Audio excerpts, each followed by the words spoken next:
Unless any of you guys have set up computer chairs in your washrooms. I mean, you're American. Who knows? Oh God, we're being recorded. By the way, everybody. I have a wireless headset. That's. Yeah, exactly. As I've commented, there have been important meetings sometimes we're in, and John's just in the background, just shipping books or doing stuff. Just I forget to mute my microphone sometimes. Yeah, just knock yourself out, John. Don't worry about it. It's not like we're paying for this time. Anyway, welcome everyone in the viewing audience, however big or small you may happen to be. First off, gosh, when people come on the stream and then later on they take those scripts and they turn them into projects, I always wish them well. There have been times in the past where sometimes, I'm thinking of G.A. Lungario, who went on to do a comic that I preached on my YouTube channel with the Shoggoth punching. God, what was the name of that comic book? I'm trying to remember, but he did okay on issues 1 and 2, but he didn't feel comfortable being associated with me anymore. But we have another guy who's come on the show, and he's done pretty well now with his comic, which just got launched today with Super Killer. So let me look. Yeah, he did like $10,000 in his first day, which he didn't even think he was capable of. Let's see. Go over here. And yeah, here it is. I figured this. All right, so I'm going to go share screen.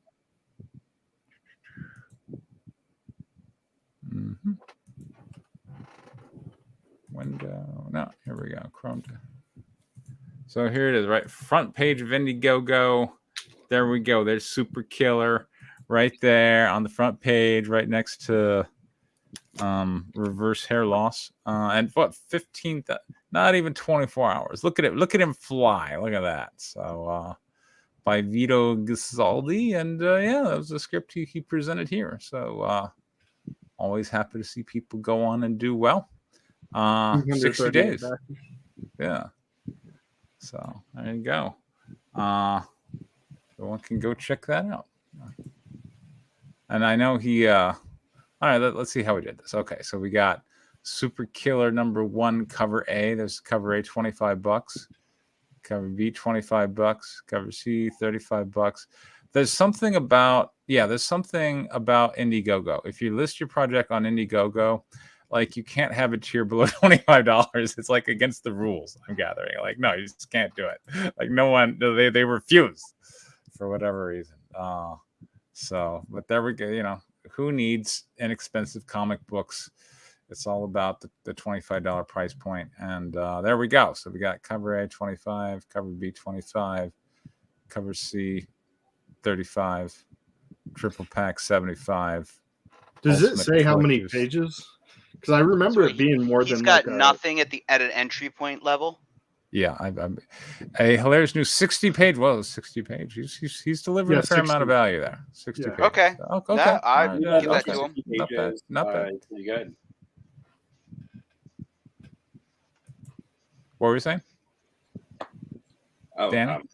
That's a very sane price for a book that big. Yeah, no, it's not. It's not. He's been working on it for a while. So, hats off to Vito. Godspeed, as they say. So there we go. So that was a success story. And let's see. Okay, let's see. Meanwhile, we got some scripts this evening. Oh well, for Danny, your comic just concluded. It did, and that's another project that got workshopped over here. Yep. And yeah, it did great, especially because it was just a 3-week campaign, and I spent most of the last week not being able to promote it because I was super busy preparing for the Toronto Comic Arts Festival last weekend. How did that go? Incredibly well. It was my first big con, my first multi-day con. There was about 30,000 people through the show. I made some money. What was your big seller? Dan who hunted me down. Really? Okay. Like from when I was posting Sleepwalkers up on like Webtoon. Yeah, no, I did really well and sold lots of stuff. I had a great time. But so Cygnus Imperium 3 just completed this morning, and it did about as well as issue 2, which is awesome. On Friday, I was quite worried about it. It seemed a little bit stalled at like 80 something backers and like 125. Yeah. Yeah, it really rocketed. I nearly hit a second physical object stretch goal I had in mind and totally didn't tell anyone about. Mostly because everything just did really well at the last minute, which is totally normal for Kickstarter. Yeah. And yeah, so I'm excited about that. And I'm going to take a page from your book, Preston, and do a campaign for the same project again in the summer. Once I've delivered this one, because I have a bunch of photography from a cosplay shoot I did in February. Awesome. And I genuinely think I'll be able to meet the needs of a different audience with photography as compared to art. And so just doing like a limited edition run of a couple of like really good photos we took, and something that's really focusing a little bit more on the model and building her brand. I think that's going to be a pretty successful supplementary campaign, and I can get. I sincerely hope her cosplay brand involves a scorching hot body. I mean, it doesn't not. I mean, looking at cosplayers, that's just what I noticed. The brand tends to be. She's really quite good at costume design. There we go. She's really quite good at being weird. She is incidentally quite hot. There you go. Okay, fair enough. Yeah, I mean, if you look at the cosplayers that make money on their Patreon, yes, they're typically insanely hot. Right. Yeah. So yeah, that's going to be a total experiment, but I'm really excited about it, and It means hopefully I'll be able to increase the size of the audience of the property overall, because I do think photography will appeal to different people. Excellent. I mean, good luck. I distribute for other people. I distribute for, Absolute Comics, White Widow, and he had some cosplay covers. And, people buy them on occasion. So, cool beans. I guess it's a worthwhile experiment. It's definitely I will find money on that. I have another cover that I didn't get finished for my Alien Pterodactyls campaign.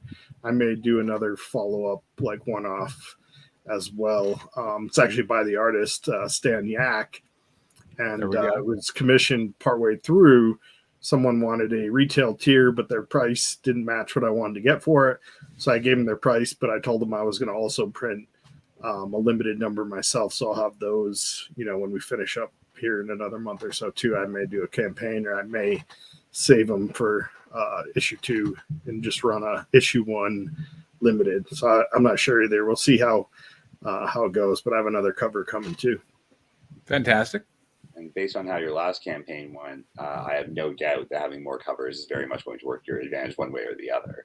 Yeah. All right. You know what? Hold on. Let's take a look at that one, because you did better than I expected, which is always good. Let's see. Let's take a look at Alien Pterodactyls, because you're here. Maybe you can tell us what worked, what didn't. Let's see. One thing I think helped me out a little bit is having multiple not safe for work covers. Every cover I did was essentially a female character that had a not safe for work variant of it. And I did a holographic foil edition of each and a metal edition of each. And obviously the metals and the hollows are higher price tiers. So adding on that, higher value items gave me the opportunity to kind of get a higher revenue. Yeah. Let's see. I forgot how you spelled pterodactyl, so I'm just going to go back to the link. It was like terror. That's all right. I'm pulling up right now. Here we go. All right, so let's go. Boom. Share screen. I hope this is emotionally difficult for John because you have a Keith Garvey cover. And John wants one. John has been going on about the value out of Keith Garvey for a while. Yeah. So presumably he'll merely approve strongly of this decision by Kyler. Well, I mean, John's campaign is sans Keith on this one. He's going with Marissa Pope, and based on my experience, that should do pretty well. But this cover here, everyone kept saying on my Facebook that it reminded them of barbed wire. It does. Hello. Yeah. Okay, there we go. Yeah. What's up, John? No, I was sorry. I was going to say me going with not having a Garvey is not my choice. Yeah, I know. Yeah. Sorry, go ahead. There was a problem with my microphone. I was talking and you guys couldn't hear me. Okay. But I think I fixed it now. But yes, you were saying that multiple boob options were helping you. All right, let's see. We have digital PDF, deluxe digital PDF, and you had 62 backers there. And we had, all right, cover A. This is cover A, I guess. All right, so your low price point was also $20 for getting a physical book. Part of that is that the cost of the artists, all of these artists were kind of higher dollar value artists, and doing 5 of them. Okay. I had to just make sure I made my break even point on them. Very good. Okay. So, it includes shipping as well. So like 7 of that approximately is shipping because I'm buying the Gemini mailers and then the postage. So it's $6 to $7 per book is shipping. So really I'm at like the $13 price point for the actual book. Awesome. And then also my stretch goals, I included a couple dollars in the price as well for stretch goals, assuming I was going to hit a few of them because I had them at lower price points. Sure. So probably $2 or $3 of that is also stretch goals. So about a $10 book, $3 stretch goals, $7 shipping. So we ended up with 283 and 13. Hold on. What's the backer average? So what was the cheapest cover that you have? Cover artist that you had that cost you the least? I think he mentioned that it was the one that looks like the B Crazy cover. Daz. Yeah, this one. Yeah. Yep. Oh, okay. That's right. That's right. The one we think it might be a 3D cover. Yeah. $45 backer average. So that's pretty excellent. That's pretty decent, dude. That's strong. Yeah, that one's not 3D though. That's just the way his art is because I have his sketch and his flats of it and everything. And so, I think he just did the art like that. It's not rendered though, I don't believe. Okay. That cover by Daniel Murillo, and then cover C, and so we got naughty version here, we got naughty version here, we got naughty version here, we got naughty version there. There's this boobs abounding. There's so many boobs. So many boobs. Discussing something other than nipples for a second. Sure. Did your virgin covers do particularly well, or were they mostly a thing that came up in like packs? It was kind of a mixed bag, honestly. The Garvey virgin did really well. As it does. Yeah. Yeah. All right, so this one you sold 4 of. This one, we're talking about virgin covers, you sold 2 of. This one, the Keith Garvey virgin, you sold 15 of. Yeah, I sold a lot more on the add-ons for that. Yeah, okay, got it. Yeah. So is that like a worthwhile thing? I kind of went into it doing it like that, just adding more options because I figure if I'm doing a trade, I'm going to continue to print those. I'm not doing a limited run on those. I'll print those, infinity throughout the campaign of, the entire series of the books so I can continue to have them in stock. But I set all of the virgins and the not safe for work virgins at 100 max. So those are all limited edition. yeah, so that's just kind of how I did that. I did the So trades much are of the unlimited campaign print. felt like you were like, oh, varied covers do well. Let's go nuts. Yeah. And so, like, from the exterior perspective of mine, it's like, oh man, breaking that down was just, I was trying to, last time I looked through your page, and I was just like, there's so much. I'm not even gonna, I'll just ask him later. Yeah. Yeah, I have the final numbers somewhere. I could probably bring them up if you guys wanted to know. Nah, we can chat later. It's not about reps. But yeah, you did very well. More as I commented on in my Discord, like you surpassed your previous total campaign raised in like 26 hours. So Yeah. Congratulations. Yep. Yeah, and I actually waited. So fun fact on that, I waited till the following day at about like the 40 something hour mark before I sent an email out. So that was all just through, either social media or Kickstarter launch, like the people that were following my campaign before I launched. There you go. Yep. And I did that strategically because I knew, Kickstarter gives you that boost to the people that are following you from the pre-launch. Yeah. And then typically the second day it kind of dips. So I waited till that second day to send my email to kind of keep the trajectory hitting the algorithm hard. And actually, fun fact on this campaign is at one point we were the #1 comic book on all of Kickstarter. I took a screenshot of it. We were also the #1 on popularity for a few days, on and off. But at one point, I don't think it was long, but I managed to get a screenshot of it. So all of Kickstarter comics, I was in that #1 spot for however much time. So kind of cool. I was proud of that. And rightly so. Yeah, it seems like they try to promote the campaigns that are selling well naturally because the more money, they make more money that way. And so by getting that good boost that second day, I think that put me up in that spot there. So congratulations. Thank you, All guys. right. And John, he's got a campaign coming out soon with Marissa Pope, and I think that one's going to do well. So I think so. Yeah. I'm actually quite proud of some of the lettering that's in the preview pages. That was stuff I had a lot of fun with. There we go. And at some point, Palace issue 3 should be done. Who knows? Eventually, Palace issue 3 will be done. I already told you what Ediano was saying about just his time availability. Yeah. So I followed up with that today.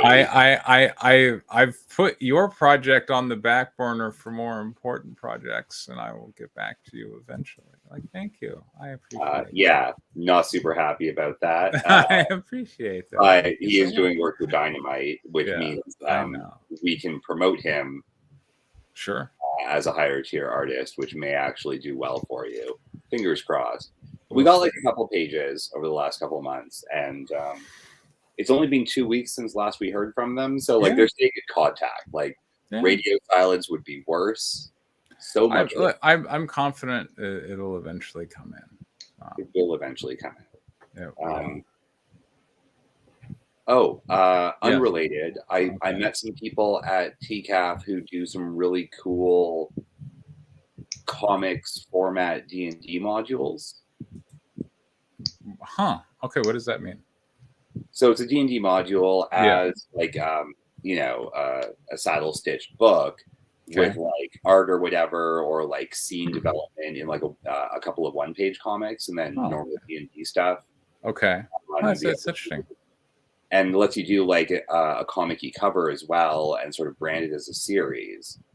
So if you want to, for example, ways you could brand as a series, if you want to have like a D&D module series, I don't think you do. But if you want to sort of have like you can still use your Palace of the Golden Princess branding. Right, module 1, just print it like a comic. This might require a little bit more art and definitely some design like type art as compared to sequential. But they looked really good. They were able to sell at like a comics price on the floor, and like they fit on a shelf. They're easy to flip through, right? And they sold out of a couple of their products I really wanted to trade for. So it seems like a good model and like a way of printing stuff that's not that complicated and different from what we're used to as comics creators. Okay. I mean, the price point on a comic is typically lower than the price point on a D&D adventure. So they were doing like, I guess, 28 pages of adventure type stuff. Yeah. Like for like $11 Canadian. Okay. All right. Sure. So, that's in the 10 to 15 range. You can get away with in American easily. Yeah. Right. Because like one of the very strange things about being a creator in Canada and going to events as much as I do is that retail prices for non-necessary goods like comics tend to be about the same number of dollars, just in a much cheaper currency here, right? So like this is why I keep resisting charging US. Like if I could charge USD direct, I would. But I'm not adjusting my pricing to make sense for USD and to not make sense for Canadian, because that'll alienate a big part of my audience just because geography, it is what it is. Yeah. And that's been something that's like leaving a lot of money on the table for my campaigns, but it's certainly something I'm not going to screw around with and alienate my audience, because why would I do that? So like I'm still selling books at cons for like $10, $15 for a variant. I'd be selling them for $10, $15 for a variant in the States, just in USD. Right. Yeah. So, and I don't know. I haven't been able to sell a book for $10. I mean, I sell my variants for over 10, but my main books, I sell them for $5 at cons. Sure. I do have some books I'm going to be putting on sale for $5 at a con on the 13th, just because I have a lot of them. So I'll see if that changes anything. But yeah, like I'm not printing enough volume right now to justify a $5 sticker price. Like my markup would be like 20 cents. Yeah. Yeah. I'd like to lose money faster than that, or sorry, lose money less fast than that. There you go.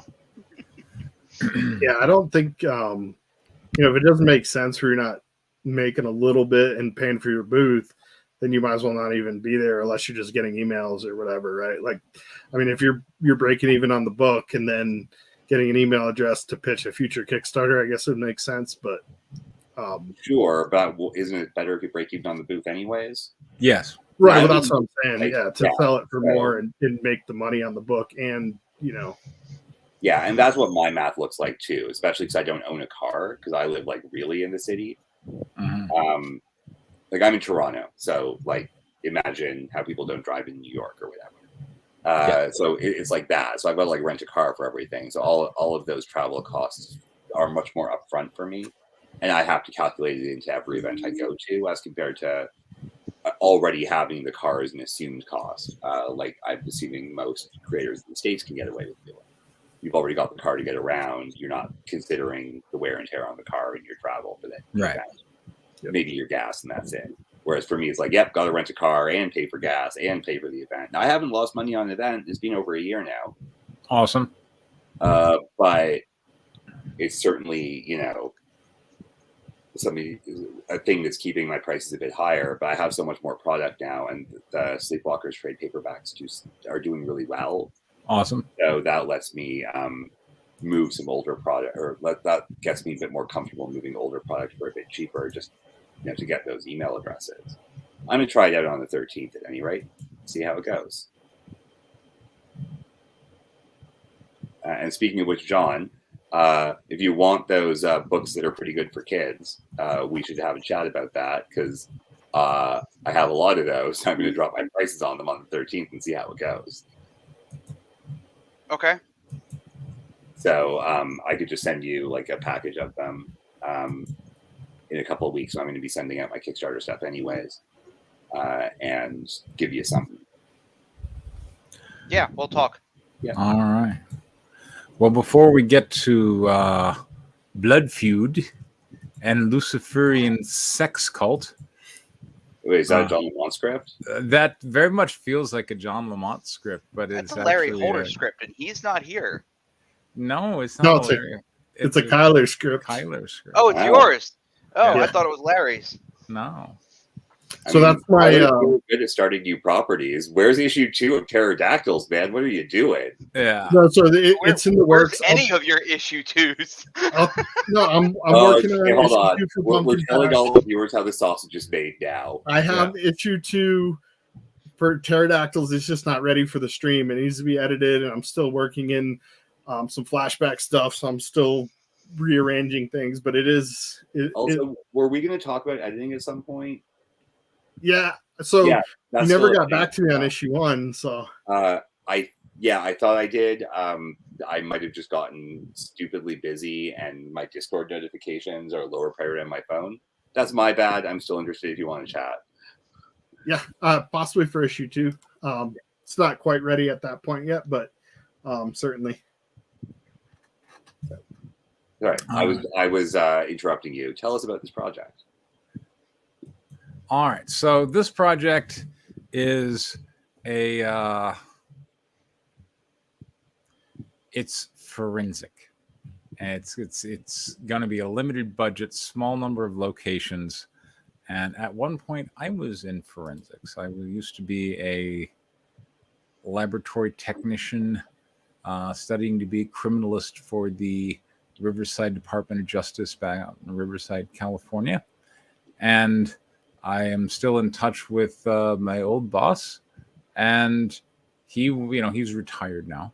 And he would enjoy working on a project. So this is actually his daughter I'm working with here. And this is her first time attempting anything in the screenwriting department. So she came up with this outline of a forensic crime drama with limited locations. And limited characters? Yeah, let's see what we got. Yeah, all right, I'm just going to read it to you. All right, we got opening frame. Hold on, let me zoom in a little bit so we can there we go. Opening frame, close up on a little girl. She is in a passenger seat and a beaten pickup truck humming. All right. Introduce the world, 1970s oldies music on the radio, summer sunshine. Next to the girl is her mother. Close up on her mother's knuckles, middle of nowhere, dirt roads. They drive up to a small ranch setup. No neighbor in sight. Protagonist, her mother is an ex-gang lieutenant known as Queen. Okay. Character traits. I don't want to interrupt you here, but I'm not seeing it on my screen. I don't know if that's just me. I can see it. Fine. You guys can see it? Yeah. I might hop out and join back in. Sure. So I'm just seeing a spinning wheel here. So okay. Give me a second. Yep. I'll wait. About that. All right. So we have Queen. She's a gangbanger with a daughter. My first recommendation would be to change that name. Okay. We don't like that. Well, one, it's 70s. There's a Queen was a band during then. Be very confusing. I think she could come up with something more original. Okay. All right. Let's see. Though now I'm seeing a jack. I mean, so unless there's a playing card motif, then I could get behind it. But I don't see an ace or something like that. So I'm pretty sure Maria is not the name of a playing card in the right. standard. As I said, I was just That's why I said I just saw Jack and Queen, and that made me think playing cards. So I'm like, if there's a playing card motif here, I could get behind Queen. Otherwise, if that's just a coincidence, I'd say come up with a better name for your Queen gangbanger. Okay. Or female lead. See if I can switch my internet and make it less jagged. So I'll be right back. Okay. All right. Well, usually I'm the ones with the problems. Yeah, usually. Okay, John. So,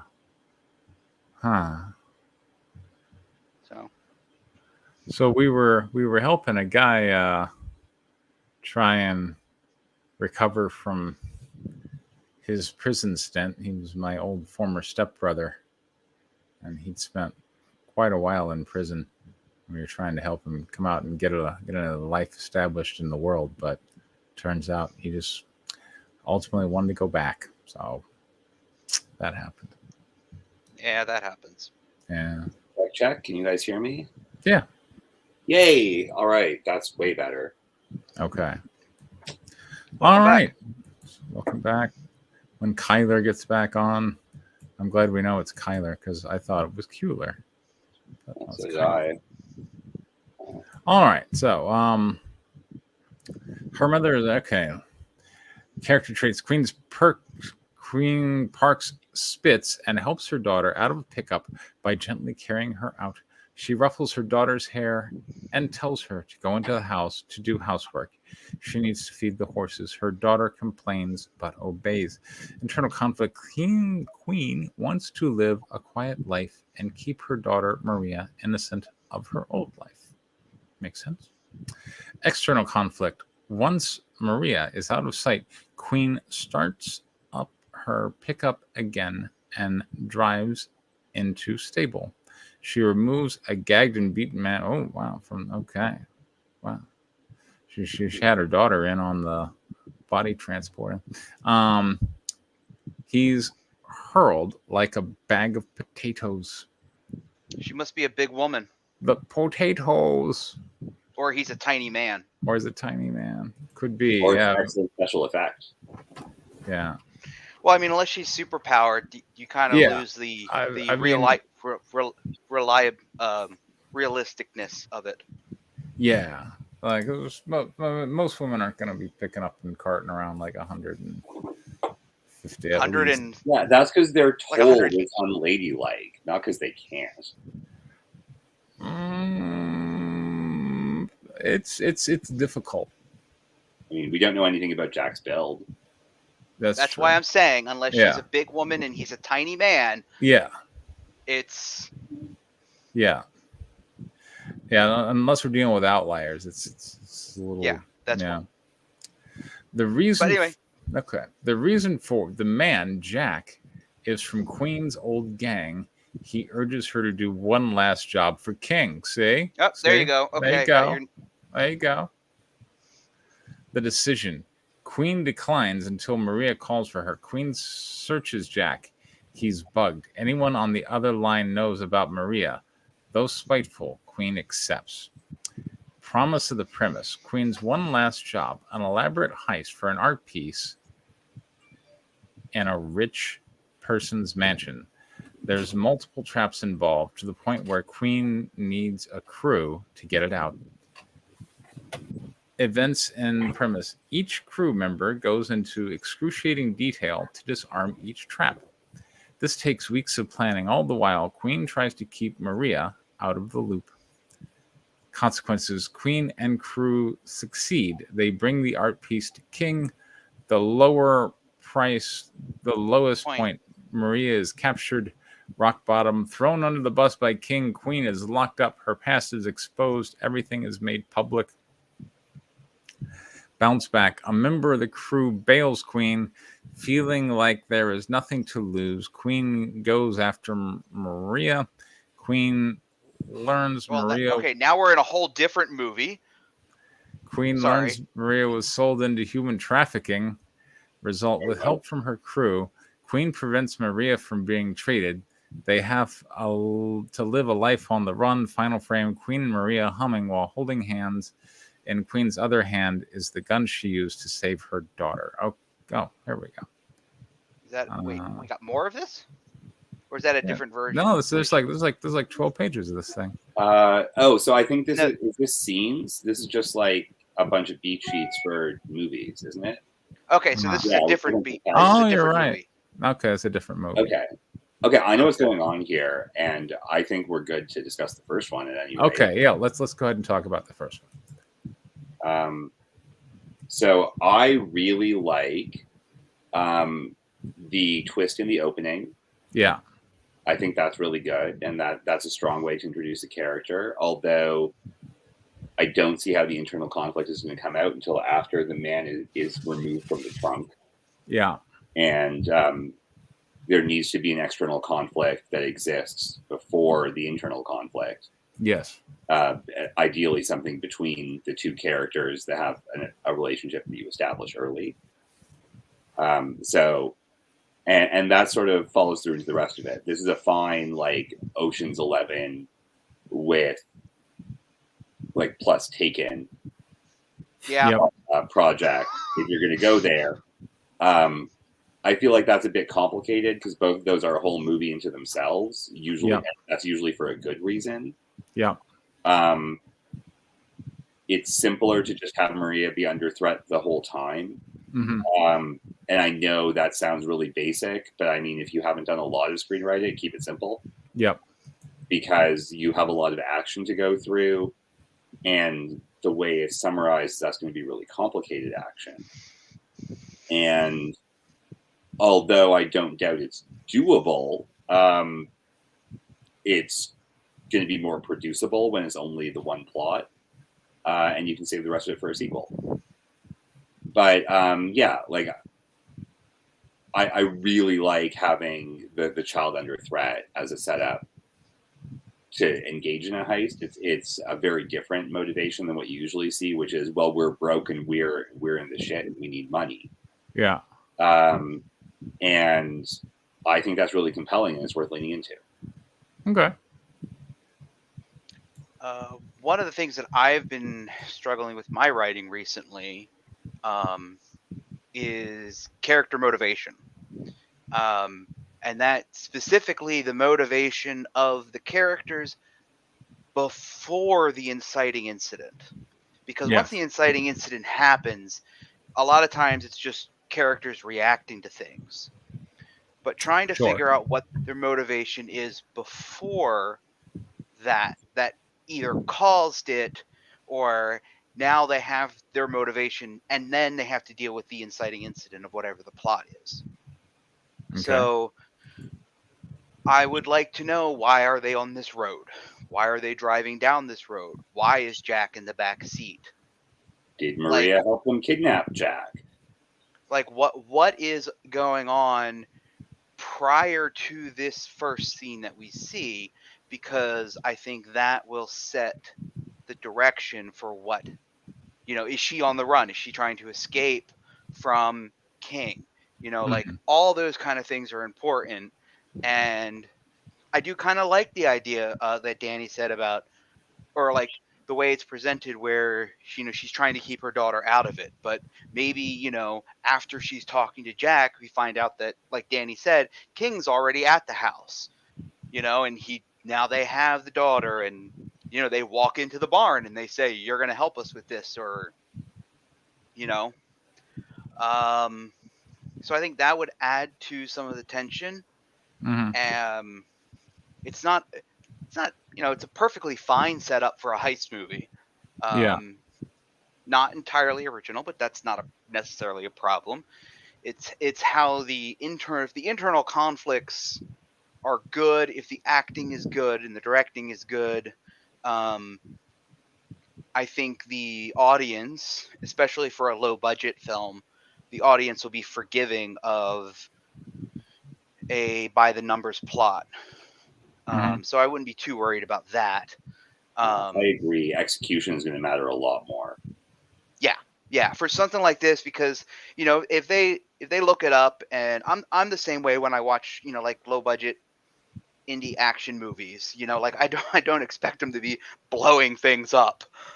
So when a chase scene or a fight scene is very basic, I'm very forgiving of it, because it's like, yeah, I know that's not, they don't have the money for stunt guys. That's literally the two actors trying their best to make a fight look good without actually pummeling each other in the head. Yeah. So I tend to give them credit and props for that, because I'm like, that's pretty cool. I can't do that. I've been watching some indie movies lately. Joe Bob Briggs, he does his drive-in thing, and there was the stunt sequence where a guy was wrestling a shark, and it turns out that was an actual guy wrestling an actual shark. Like that was the stunt. You're gonna dive in that, and there's a shark, and you're gonna wrestle him. Go for it. You're looking great. So what? The producers found a shark wrestler at a sideshow and hired him for the stud? Yeah. I always wanted to know the backstory of like those really weird practical studs. Like I remember there was like, I don't know what it was. Some movie where someone's like arm gets ripped off and they just found a guy with one arm.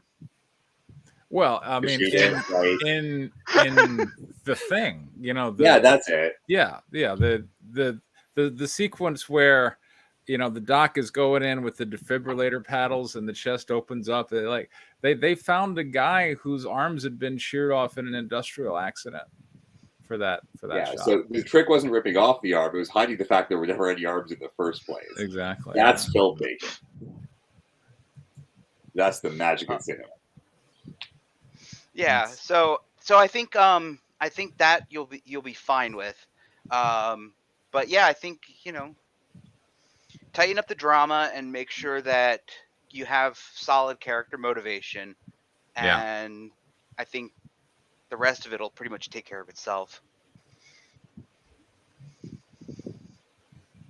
Okay. Let's see. Yeah, I missed most of that, so I have nothing to add. But well, you're back now. Yeah. Well, you can say if you think any of our advice is stupid. There you go. Oh, and if they're going to do playing cards, you definitely need to dial that to 11. Like the little kids, Maria's name should be Ace. Yes. Like right off the bat. Like, yeah. That's a good one, John. And then you can have the different gang members just be different other. I mean, it could be like a Roman gang. We could have like Quintus and Septimus, and you really could. You could do anything. Yeah. I mean, now I love that about Roman names. Like you were the fifth born. You're Quintus. I mean, the best part is like it's usually Quintus, and that's like the seventh name the guy has. So actually, everyone else in that lineage, has the other six names exactly the same. Roman names are cray. And now if they're knocking over a casino and they have playing card names, you know, that also adds to it as well. Yeah. It's the code name. Know, you can have some fun with that, I think. But right. Yeah. And then, like, you know, the dragon is named the Jack of Clubs. Yeah. The dragon? Like the Darth Vader character. Like I don't know if you want to go that big bad guy who's not the big boss. All right, we're looking at Blood Feud, page 11. So, I guess the first 10 pages are what we read last time? Yes. Yes. Go ahead. I will say that so page 10, so these two panels here were part of page 10, and they weren't actually supposed to be. Yeah. I moved them to page 11, but then I forgot to delete them off page 10. So we're going to be rereading the first two panels. I mean, whatever. But I think I told you to move these panels to different pages anyways. So you did, and I had already done it. When I went to prep these pages, I was like, oh, these panels exist on 10 and 11. I must have forgot to delete them on 10. So yes, you did say that, and you are correct. It's just I'm just letting you saying that. All good. Anyway, let's see. All right, so we had Vampire Cop pursuing Supernatural Guy. Yes, Vampire Cop pursuing Vampire Bad Guy. Okay, there we go. Panel 1. Oh, okay, fine, go ahead. I volunteer myself as tribute. Let's go. All right, let's do this. A homeless bum stands in an alley wearing ratty clothes and overcoat. He stands, drinking from a bottle with one hand. His dick out, pisses against the wall. Piss. All right, there we go. Glug glug. Panel 2. The suspect tackles the homeless man, bites into his necks, all of his necks. Blood runs freely. The homeless man struggles, but is overtaken by the supernatural strength of his attacker. Grr. Grr. Oh, no, never mind. Sorry. You're homeless man. This is sounding like a bad robot finish. Grr. Arg. Panel 3. Jenkins pulls the suspect off the homeless man by grabbing both his shoulders. Flesh from the homeless man is ripped from his neck, sending a geyser, whatever that is, of blood. Geyser. That's not how you spell geyser. That isn't. Well, that's how it's pronounced. Yeah. It's a bunch of guys.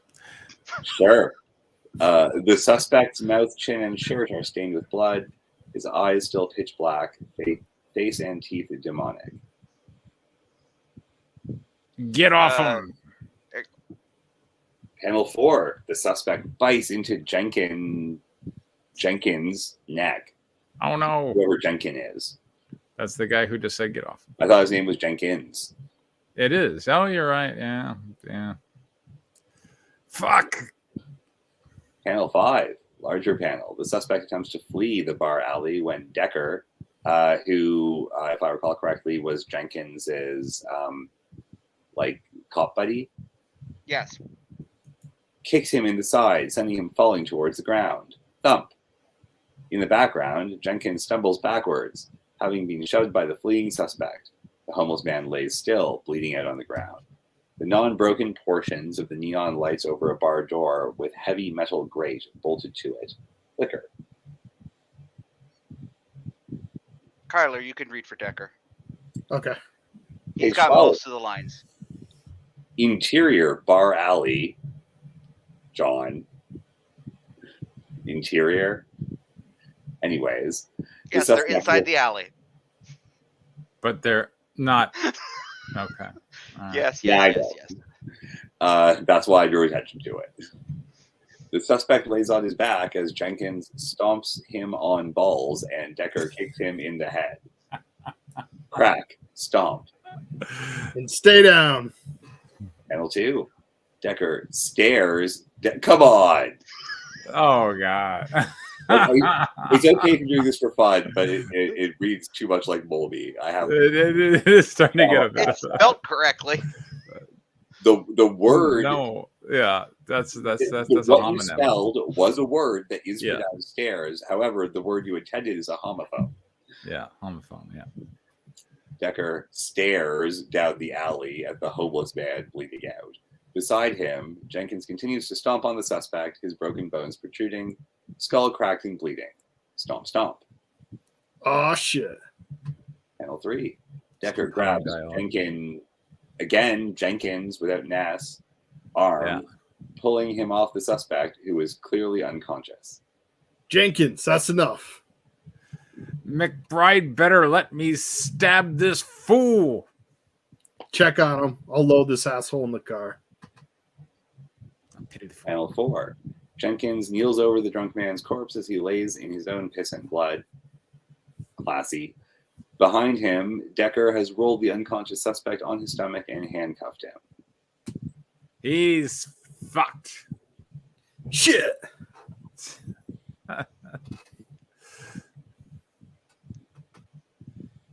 Page 13. There's like body fluids everywhere. Exterior New Orleans street, night. Panel 1. Decker and Jenkins drag the unconscious suspect out of the bar alley, which of course is an interior location, to the unmarked blacked out police charger. Panel 2. Decker stands by the open trunk, removing an empty folded up body bag from inside. Panel 3. Jenkins forcefully shoves the suspect into the car by kicking and stomping on him. Stomp, stomp. Get your shit-stained ass in there. Panel 4. Decker exits the bar alley, carrying the full body bag over his shoulder. Panel 5. Decker drops the body bag into the trunk as Jenkins continues kicking on the suspect, who clearly is all the way in the car. Quit it. Time to go before we're noticed. That's a thing police say. Well, these are vampire cops. That's true. Panel 6. Decker and Jenkins drive away in the police car. Vroom. We've got a lot of panels. Page 14. French Quarter Police Station. Holding cells. Night. Panel 1. The suspect. Appearance returned to normal. Clothes stained with blood, but with no scars or wounds on his body. Calmly sits in the cell. Decker stands outside, leaning back against the cell, arms crossed, waiting. Jenkins holds a combat knife, grins menacingly at the suspect. So, did you enjoy that blood pack? Did it make you feel all warm and tingly inside? Are you ready for me to break those bones again? Panel 2. Exiting the stairwell, Lieutenant McBride enters. Caption, McBride. Class, Watch Commander. The class thing is still weird. Sergeant Jane walks beside McBride, a PC tablet in her hand. Caption, name, Jane. Class, Night Watchman.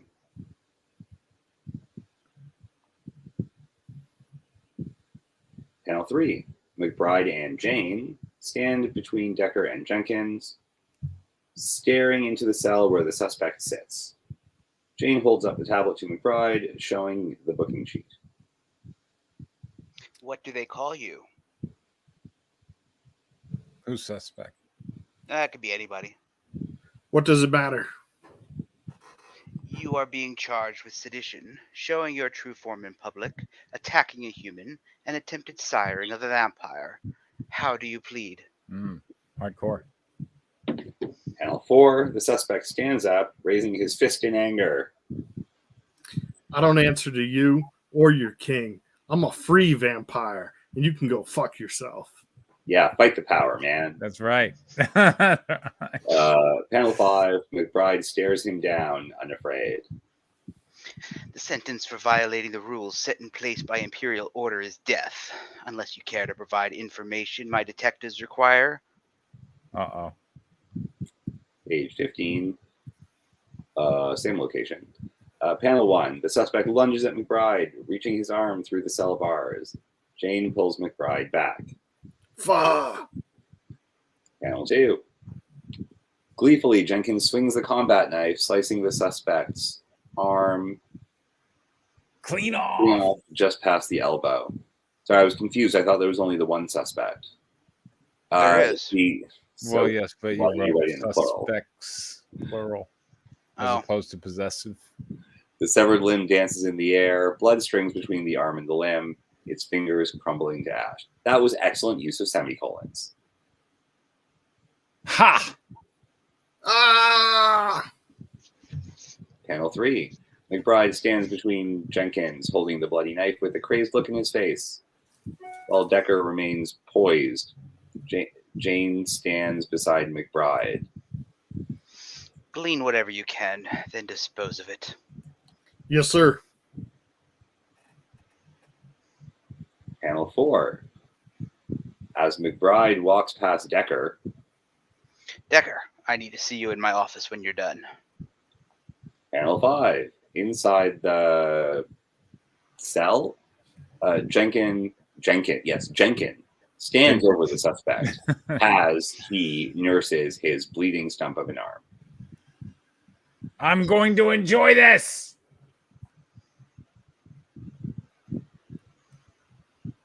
Page 16. Interior, McBride's office, night.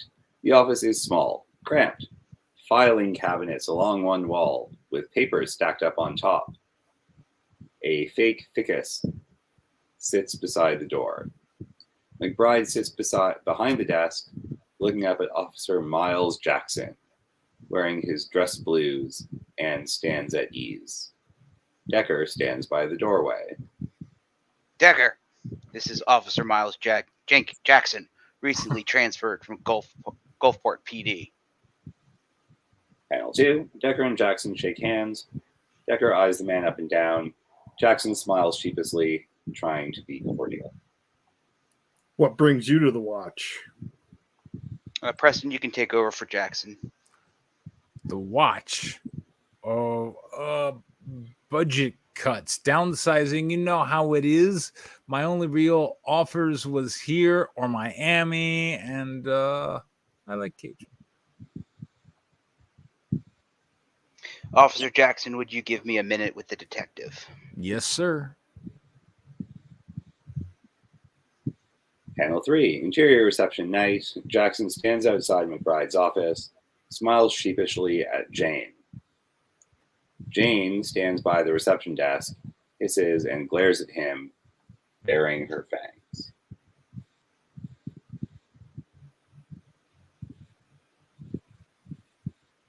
Page 17, 101. Interior McBride's office. Decker stands in protest, leaning on McBride's desk. McBride looks up at him. What the fuck? I don't like it either, but you know the rules. And rule number 1. I know, but why me? Panel 2. McBride leans back in his chair, smirking. Come on. Everybody knows how much you love the humans. I thought you'd enjoy it. Panel 3. Decker growls. Oh, sorry. Stow it. Panel 4. Decker stands by the door, looking back at McBride, who remains seated at his desk. Decker, I don't trust him. Watch your back tonight.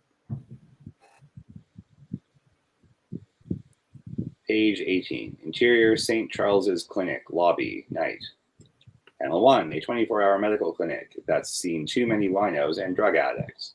The night nurse, a tired, overweight black woman wearing scrubs, stands behind a counter arguing with Cherry. Having heard enough of the young woman's shit, she angrily points at the door. Cherry, dressed in provocative club attire, argues with a nurse. Her voice slurs, her lipstick and eyeshadow smeared, a large purse slung over her shoulder. Preston, why don't you do Cherry? There's nothing wrong with my blood. I'm not going to argue with you. You will leave now, or I'm going to call security. Panel 2. An overweight security guard, 50s black, short white hair, steps beside Cherry, grabbing her arm. All right, miss. Time to go.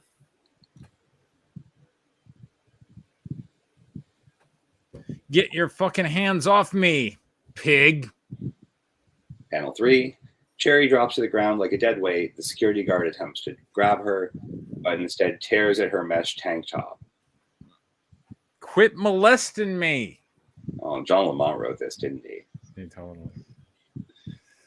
Panel 4. Cherry hits the ground, legs and arms sprawled out, flashing her panties to the world. Oh, yeah. Her mesh tank top half torn off. The purse falls to the ground. The guard backs up, throwing his arms up, done with her shit. Like The you just nurse don't care. holds a phone to her ear. Fuck this. Call 911. They're sending someone out now. Page 19. Interior police car night. Decker drives as Jackson sits beside him, staring out the window. New Orleans isn't like other cities, and Night Watch isn't like other police departments. It's a code we live by. You live by that code, and you die by that code. Unit 219, Decker, come in. Panel 2. Decker holds the police radio near his mouth. Go for Decker. We have a 1050 at the St. Charles Clinic. Copy that. Panel 3. Interior, St. Charles's Clinic. Lobby, night. Decker and Jackson arrive, finding the guard and nurse standing outside one of the smaller offices. Inside the office, visible through the glass window, Cherry throws a tantrum inside the office, knocking over a cart, spilling medical equipment everywhere inside the office. A chair lays on the ground beside her inside the office, and other medical equipment lay sprawled out on the ground, also presumably inside the office. There we go. What set her off? She wanted to donate blood. Open it up. I can't. I can. There you I forgot I was that guy too. Panel 4. That's okay. A poster on the nurse's lobby desk shows a smiling cartoon blood drop. The text underneath reads, "Save a life. Donate blood. Get $20. Wow, they offer cool rewards. Page 20. Interior, St. Charles's Clinic. Night. Panel 1. A set of keys slam against the glass window inside the door. Smack. Panel 2.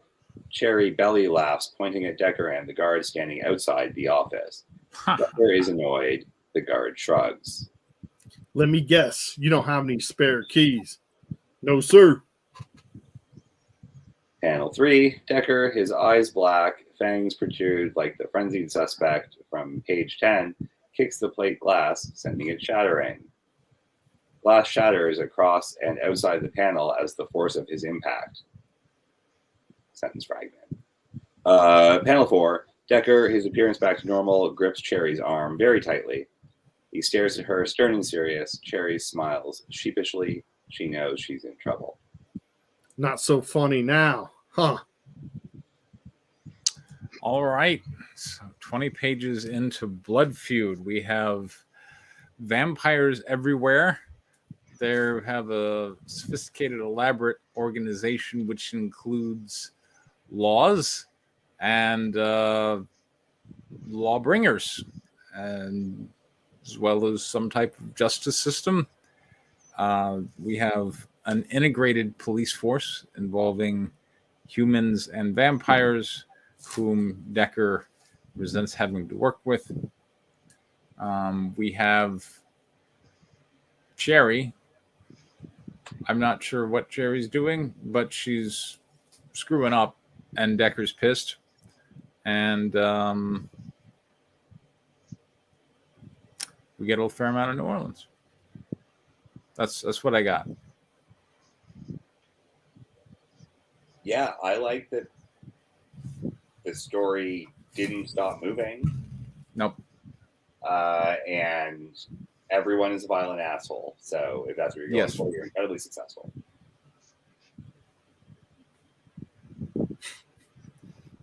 Kyler. Yeah, seemed like an interesting story. I wasn't sure at the end there. Was the new guy, the human cop, was he with Decker in that scene? Or I believe he was. Those two were forming a partnership that Decker was pleased with. Is that right, John? Yes. Yeah. So he's just like standing by. What was he? Because I don't think he was in any of those scenes. That part confused me. Was he, or he was just like not talking? He's just not talking. Okay. Yeah. Cool. First day on the job. He's you know. And Cherry's a crackhead vampire or a crackhead human? Crackhead human. Okay. He doesn't have to be a crackhead. Well, it's assumed, right? I mean, it could be a normal person who parties in New Orleans. She could. Well, the blood's not good. So, assuming she's either on drugs or has AIDS, right? Yep. That would be the assumption at this point. Yes. Yeah. No, I liked it. It was a good action story there. I liked how he chopped the guy's arm off in the cell, and then it just like poofed into ashes, and then it's gonna grow back again. He'll chop it off again later. Presumably. Yeah. In the lore of my world, bones don't grow back. Okay. Fleshy parts do. What they can do is if they have a substitute, they can actually reattach body parts if a bone is lost. So, assuming the suspect survived his interrogation and was going to get another arm, they could find a human, remove their arm, and then attach it. So it's a bit Promethean. Yes. As well. Okay. Yeah. And that's only when it comes to bone. Okay. Fleshy parts will actually just grow back on their own. John. That's explained later. Yeah. What's up? You could have shown that instead of just telling us. You had the time for it in the pages that we just read. It's not important right now. That's a lore thing. It's not important right now. I have a question. Gone. He's not coming back. It doesn't matter. There will be a scene later where a character does reattach something, and they do it via through a donor, but that's much later. So, right. And then it'll be explained then. Until then, it's not important. I love vampires, but I'm not giving up an arm. I'm just, At any rate, you had enough room to just exposit that in the jail scene. So I have two notes on this. The first is, please stop writing dialogue that comes from other panels, because it seems not to lead to good art, and I don't see how it can work, and I don't think it's going to work, and also until you see the pages, it definitely won't work. I'm not following. When people's balloons come from other panels, it leads to bad page design really fast, especially if you don't have art. So that's not a good way to write comics, unless you're showing up with sketches from day one for how that's actually dealing with the page design. Because if balloons have to come from other places, that requires certain placements, and you're doing a lot of the compositional work for the artist at that point.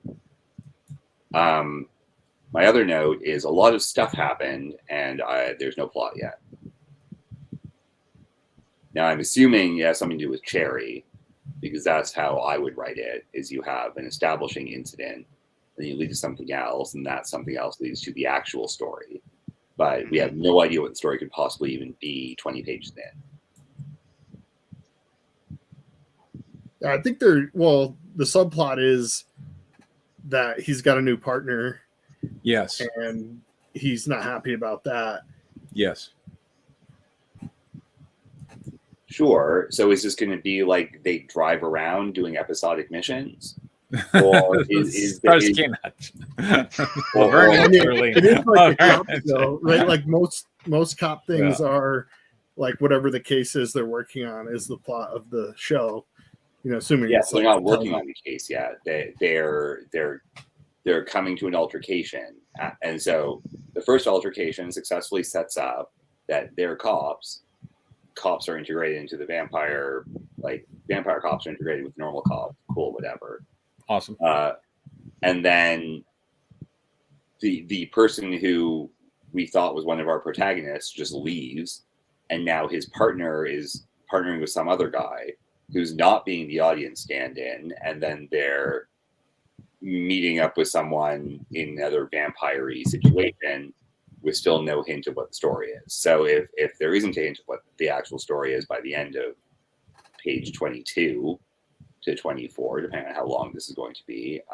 It's a graphic novel. It's up to page 80 right now. Okay. Cool. Well, either way, someone just read 22 pages of contextless action and listless roaming around in laundry.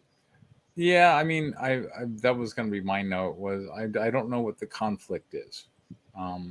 We have a world, we have characters, but I don't know that we have a conflict. In fact, I would say we don't have a conflict. I just said that we don't. We agree. Yeah. Yeah. So I have kind of a couple things, or if you want to comment on that. No, go ahead. Go ahead.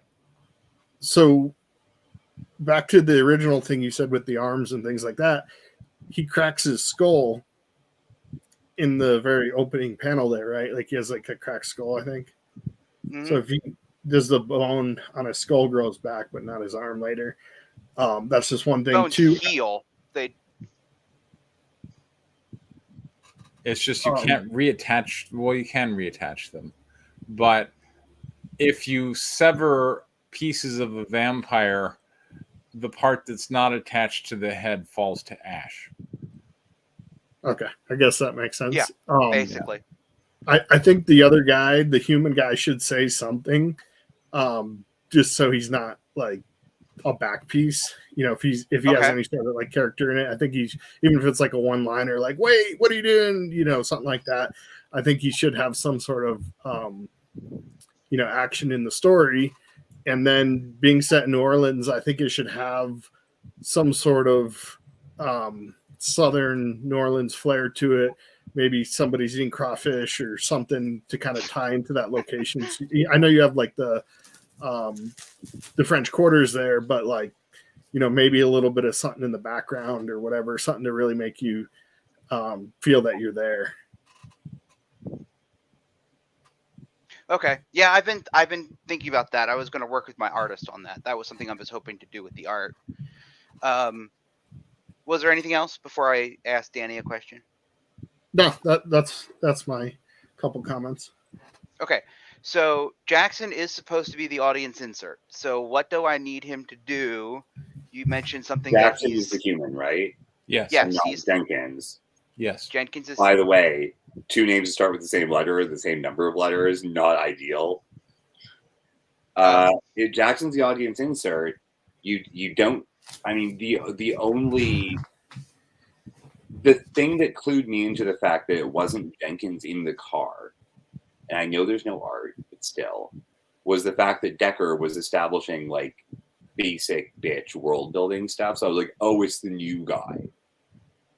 Right. For that one moment in the car, was like, no, this is how we are, right? And what you should do instead is, like, I mean, he needs to say something. He needs to ask questions. He needs to be exposited Okay. to. So, for example, to bring up the earlier thing I said, you had him show up at the jail scene. He's not at the jail scene.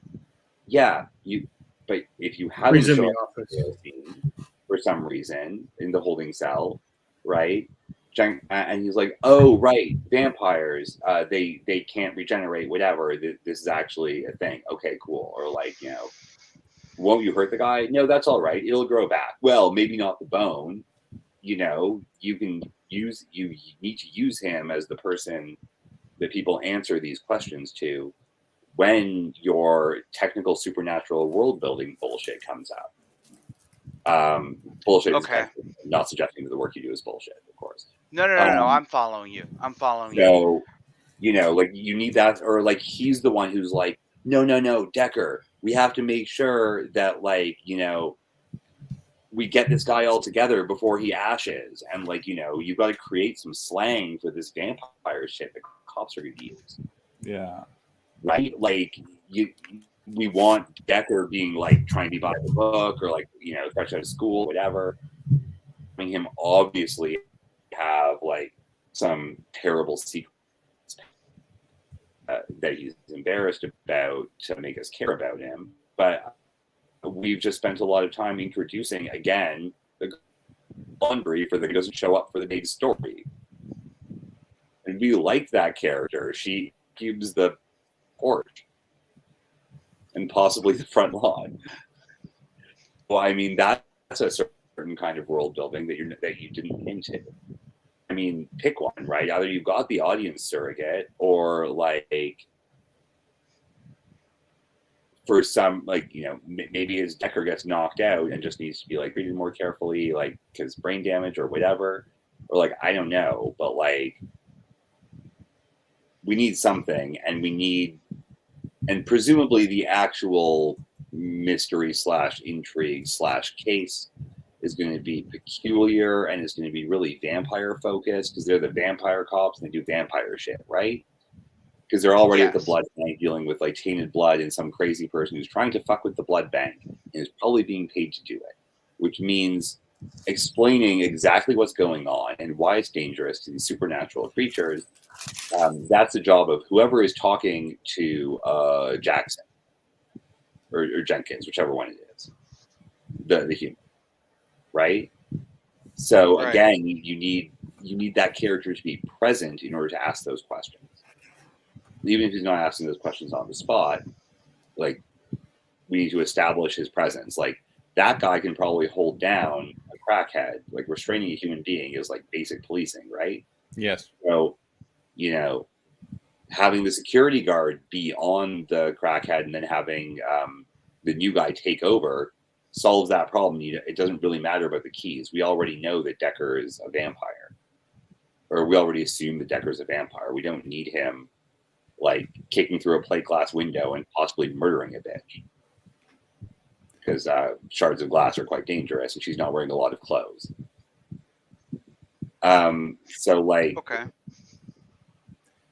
I think the solution is to just integrate that character and then use that character's lack of knowledge to explain all of that technical world building you just told us about, because your average reader won't have the same access to you that we do.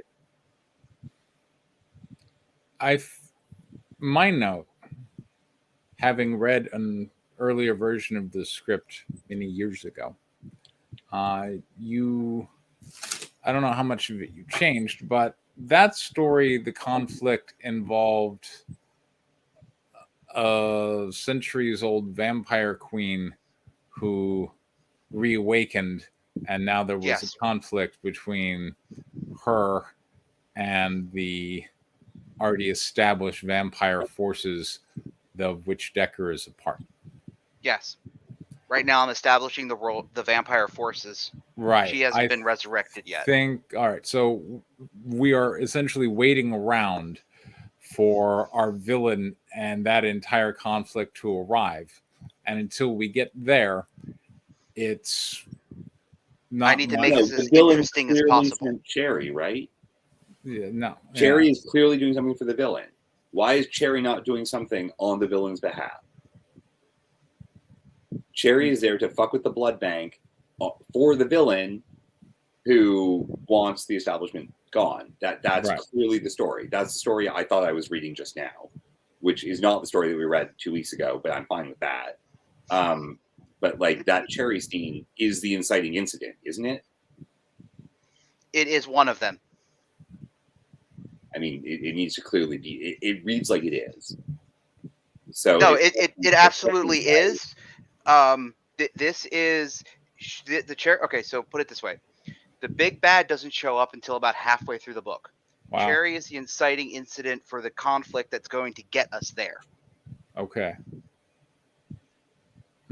Because the whole conflict, because I'm trying to set up the world so that we know what is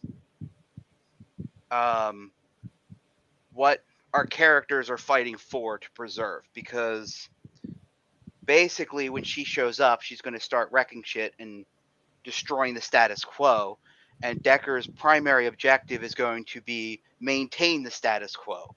So I need to establish what the status quo is and why he cares I don't know about that the it. audience... Like in the scene with the blood bank and the human who's going to give AIDS to the blood or whatever doesn't count as destroying the status quo, because it looks a lot like it does. And I'm trying to push you on this for a reason, but I mean, vampires and humans fighting is part of the status quo. That's always been the way it's been. I think the vampire cops should be vampire cops and deal with vampire crap, and this Cherry thing should have, it should be a few steps, but this is a thread that people should pull. She's got some weird phone number written on her hand. Oh, it goes to a dead line. Let's go follow this thread, and that's what gets them to find out who the ultimate mastermind is. This has got to be approaching the moment where you say there's probably something bigger going on here. Or as it's happening, they get another call at another blood bank. Story for like 40 pages, that's what Preston brought up. Like, where's the conflict? Like, so them doing their job with this incident should get them into the heart of the conflict. Now that can take a while, but at least they have a direction. Who sent Cherry to ruin this perfectly good French Quarter blood bank and kill all of our local vampires? Right? And then you use Decker and what's his name to exposit what the status quo is while they do that. While they start interrogating suspects and going to places. That's the way, that's how a procedural operates, I think. Right. Okay. Right? Like, no, I'm following you there. No, you are. I'm just trying to figure out. So otherwise you're gonna you've got the action. Like, all of your page to page work is really good. Your dialogue is solid. Like, everyone's got a good voice, and they're just hanging around waiting for a story to happen to them right now. That's how it feels. Yeah. I agree with Preston on this. So I will say that at this current time, Jackson doesn't know that they're vampires. Okay. Well, they call them the Night Watch, whatever. Like, they mention it in the police chief's office. And I also got to say, Decker's not trying particularly hard to hide the fact that he has supernatural powers. Yeah, like, if he didn't know and his partner is there, what's he doing kicking through plate glass, all damped up? Yeah. That doesn't make any sense, man. I got that. And okay. I don't know what the year is, but nowadays everything's electronic. There wouldn't be keys anywhere. I mean, maybe you don't know how old New Orleans is. It's old. Everything's electronic, which means keys are even more secure. Yeah. You can't hack a physical key. That's right. Like there'd be a button, like a modern day clinic. Like even if it's in an older building, they're gonna have Like magnetic locks and stuff. Yeah. And I feel like the chase scene with the guy who's in jail, I don't know. I would maybe like not necessary. Yeah, I feel like we don't need that at all. I feel like that's what I mean. Based on what Danny was saying about the cherry scene, right? That's what I was thinking. That maybe I just need to either cut or seriously trim it. It was really just supposed to kind of establish who they were, but you need that scene because you establish that they were vampire cops following vampire rules, and they say you broke law X, Y, and Z. Your punishment is to stay here and greet the sun. And the guy struggles, walk away. That's fine. What you got to cut is the very excellent, slow pace scene at the beginning with bigger cop who does not appear in this film and his weirdo crackhead girlfriend. Yeah, because that's the 10 pages that you don't need now, because the guy that you wrote that about is not one of our two main characters. What? No, he is. No, he is. That's Decker and his girlfriend. I thought that was like Jackson or whatever. No. Jackson Decker and his girlfriend. Yeah, but all right. Decker protecting his girlfriend is a central motivation for his character. Now, my point is the audience needs to care about what the villain's going to do. And I don't see why they should. Like, it's really hard to get emotionally attached to this bureaucratic vampire system. It's, like, if it's like, oh no, there's an ancient vampire bitch who's gonna arise and upset everything. I'm like, okay. So, I mean, like, I don't really care on that one way or another. You've shown me 20 pages of Vampire Cop, and I'm not emotionally invested in whether Vampire Cop's system of being continues. I mean, maybe you're going to hate me for this, John. Get your ass on YouTube. Go watch them Forever Night. Yeah, that show, the one from Toronto. I watched it when it was out the first time. There you go. It's on YouTube. Watch it again. Like, that's a perfectly good Vampire Cop show. Maybe you'll, get some inspiration on, figuring out how to make the vampire system more lovable, as it were. So paraphrase Preston quite badly. I mean, it's like there's no cats being saved. If like his girlfriend's in danger, and we're like, oh my god, no, I liked her, but like she's not in danger. The system man is in danger, and I don't why would we care? I mean, it's clearly corrupt. It's clearly like oppressing the humans behind the scenes in favor of the supernatural elite that preys upon them. Let me just pitch this to bounce off you, Preston. All right. What if the new guy is like, oh no, the system's in danger. Now there's going to be all these vampires coming here if we don't stop this threat to this perfectly sensible power structure that the humans and the vampires have agreed to. Right. And then you use the new guy to establish why this is bad. Saying it right now at this stage of the game is better than not, because you're doing a cop story and you can get away with a whole lot of shorthand here. But like, there will be murder on the streets, and it's March break soon, or whatever the hell they call it in America. Spring break. Right.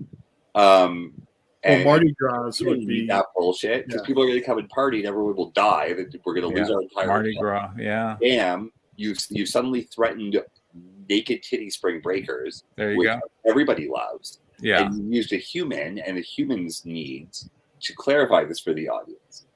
That's what I'm pitching as a solution. And then your evil vampire queen can start a drag race. There we go. And you can have a yes queen joke. Yes queen. There we go. I like the Mardi Gras angle, but I'm also going to kind of play devil advocate here for John and say I don't mind being 20 pages into a 130-page graphic novel for the story to just start picking up. A little bit of world building in an issue 1 of a graphic novel, potentially being multiple, issues. Hold up. Kyler, a graphic novel does not have multiple issues. Now, a trade paperback does. Okay, but technically, if it's a graphic novel, it's all released in it's one. a big fat book. Yeah, is a graphic novel. I mean, you can do them in volumes, and that's a bit different. But like Sleepwalkers is very a graphic novel, which is why I haven't really released it in single issues. Mm-hmm. Well, like something like Saga. You don't really conflict real early though. You don't get the issue 1 of that. You don't get into what the real issue that's happening within the story until the very end of issue 1. Yeah, which is why I was telling John, you've got like 2 pages left to establish the conflict. 2 pages.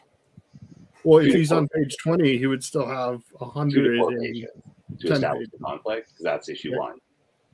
That's still like, I mean, I know there are some properties that only really get good halfway through, but there's a lot of comics and there's a lot of media out there, and like this doesn't seem like the conflict is particularly convoluted, so establishing it early is not going to hurt the story. And that could be as simple as Sherry was sent by someone, let's find out who it is. She absolutely was sent by someone, and we're absolutely going to find out who very, very soon. Okay. We don't need to find out who it is. We just need to get them on the mission. We need to find out who it is because, the town's in danger. It's straight out of Jaws, and it's a fine story arc. And go with it. Is what I'm saying. Like, get on. Yeah. If you show me some more like bad people being bad people, get me really emotionally involved in like a visceral death scene, and then I see, the Night Watch prevents the humans from suffering horrible deaths at the hands of these lawless vampires, and that system has to continue, or otherwise the humans will all be slaughtered. Then maybe I'm going to get on board with the idea that we need to maintain the order. Yeah, and we've already got one human being slaughtered indiscriminately. Yeah. As a human myself, I find that distasteful, so I'm against it. So maybe that your audience is kind of on board for protecting the humans right now. Yes.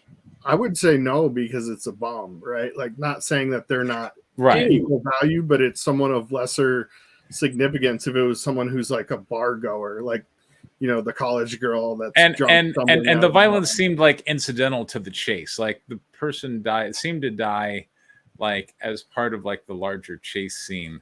It's like the humans were just kind of getting in the way, and that's kind of how I feel regarding the system. Is the humans are kind of getting in the way of the vampires and their affairs, and won't you stupid humans just sit down and donate your blood? And I'm not hugely invested in maintaining that system. It's just me.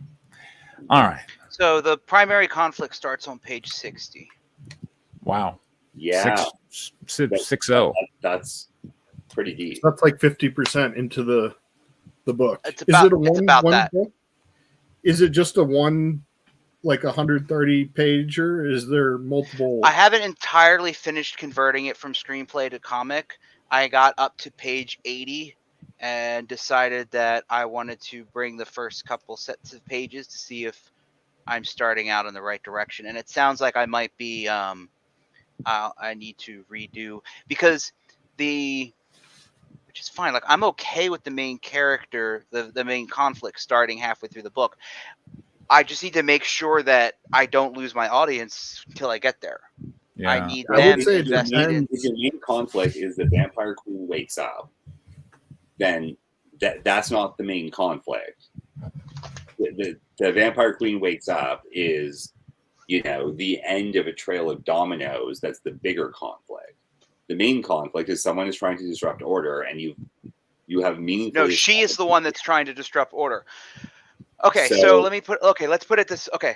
So that means when this starts. I think it depends if you're doing just one book or multiples. If there's multiples, halfway through isn't that bad because that story is going to continue into multiple books. If it's just a one, graphic novel, just one issue at 130, 140 pages, that's too far into the story. Okay. So, all right. So go back and maybe this will help. All right. So, okay. So the main conflict Yes. is Decker's girlfriend is going insane. Sucks. The Okay, I didn't get that one. All right. That's why the first 10 pages are important. Okay. So what is discovered through, and again, I don't want to lose people on the police procedural because, again, that's kind of what keeps the audience interested until they kind of follow this because it's kind of a slow burn. Right. But basically, as a thrall, the longer she remains a thrall, the more it basically kills her. It destroys her brain. So Decker wants to turn her into a vampire. Okay. But there are rules against turning people. They're not allowed to turn them against their will. Sure. So they have to get permission if they want to turn someone. Okay. So Decker wants to get permission from his bosses to turn his girlfriend. Now, when the big bad shows up and starts wrecking shit, he seizes that and jumps into the fray there to stop her because that will ingratiate himself with the higher ups and so that they will let him turn her. That is actually explained in a scene right before the conflict actually starts up. John, can I offer a suggestion that I think might get you onto the right track pretty quickly? Shuffle your index cards, break down the whole format, and bring that next or 2 weeks from now because I can't do next week. And let's just go through your whole story structure because nothing that you're saying sounds bad and actually is going to work. And I feel like there's a degree to which you're just prioritizing things in a way that works less well as a comic, or the insanity thing should look like a subplot until it becomes the main plot. And that's what the girlfriend's insanity thing should look like a subplot until it becomes the main plot. So that's an Act 2 switcheroo, and it sounds like you just have a structure problem and not a scripting problem right now. So I agree with that. Yeah, because as I said, bring your it's breakdown. Here's this scene, it's 5 pages. Here's what happens. Here's this scene, it's 2 pages. Here's what happens. Bring your index cards. I'm using air quotes for that. Your beats. That's fine. Next time, and let's just workshop that. Together. All right. Does that work, John?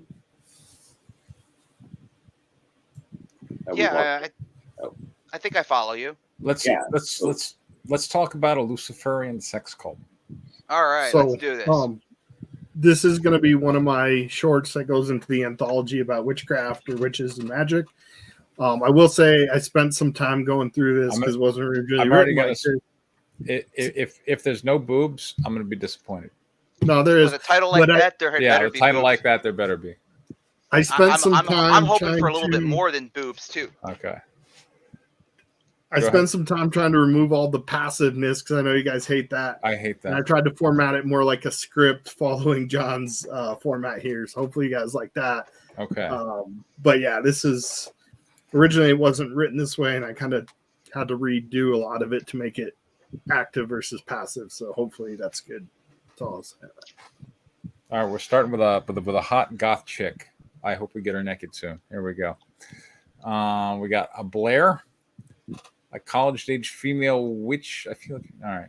Short. Are we going to read the character profiles or just go to the story? I don't know. There's only 4 of them. If you guys want, and this is only an 8-page. Yeah, your story should establish it. It'll be fine. Yeah. We don't want to hear about Stacy. I mean, we're going to hear about Stacy when she shows up and does things. Okay, fair enough.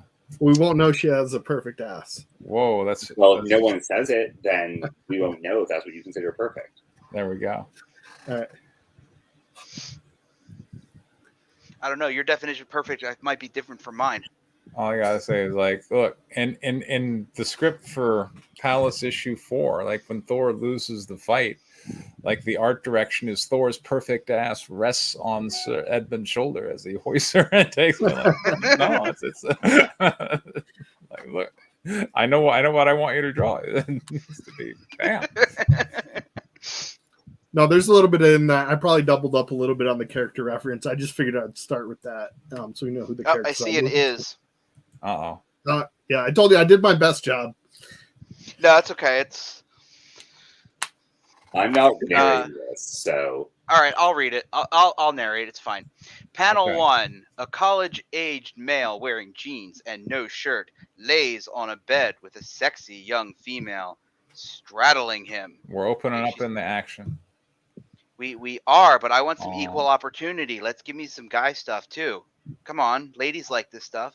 I mean, Male is struggling as know. a little as the female ties his Kyler. arms to the bed with rope. I mean, isn't male struggles just easier to write? Yeah, it's just not my natural writing style, so I had to go through and edit it. But apparently, female already in the first is paragraph- wearing a Oh, tight black no. fishnet Oh. skirt and Is it short just black female skirt wears just simpler? All right. with a black bra seen under her shirt. Both legs and one arm of the male are already tied to the bedpost. Room is Oh. a stereotypical college bedroom. Low lighting, messy. Male's clothing strewn around the floor and band posters on the wall. 2 red plastic cups Oh. are on a Oh. nightstand near the bed. A large black carrier-style bag covered with band patches and pins on the floor. The contents of the bag can be partially seen. Among the bag's contents are a black leather bondage mask with a zippered mouth and a large ritual dagger. Caption: Friday night, Sigma Alpha Epsilon House. There's some crazy shit going on at the SAEs. All right, Why- somebody take over. Why are you tying me up?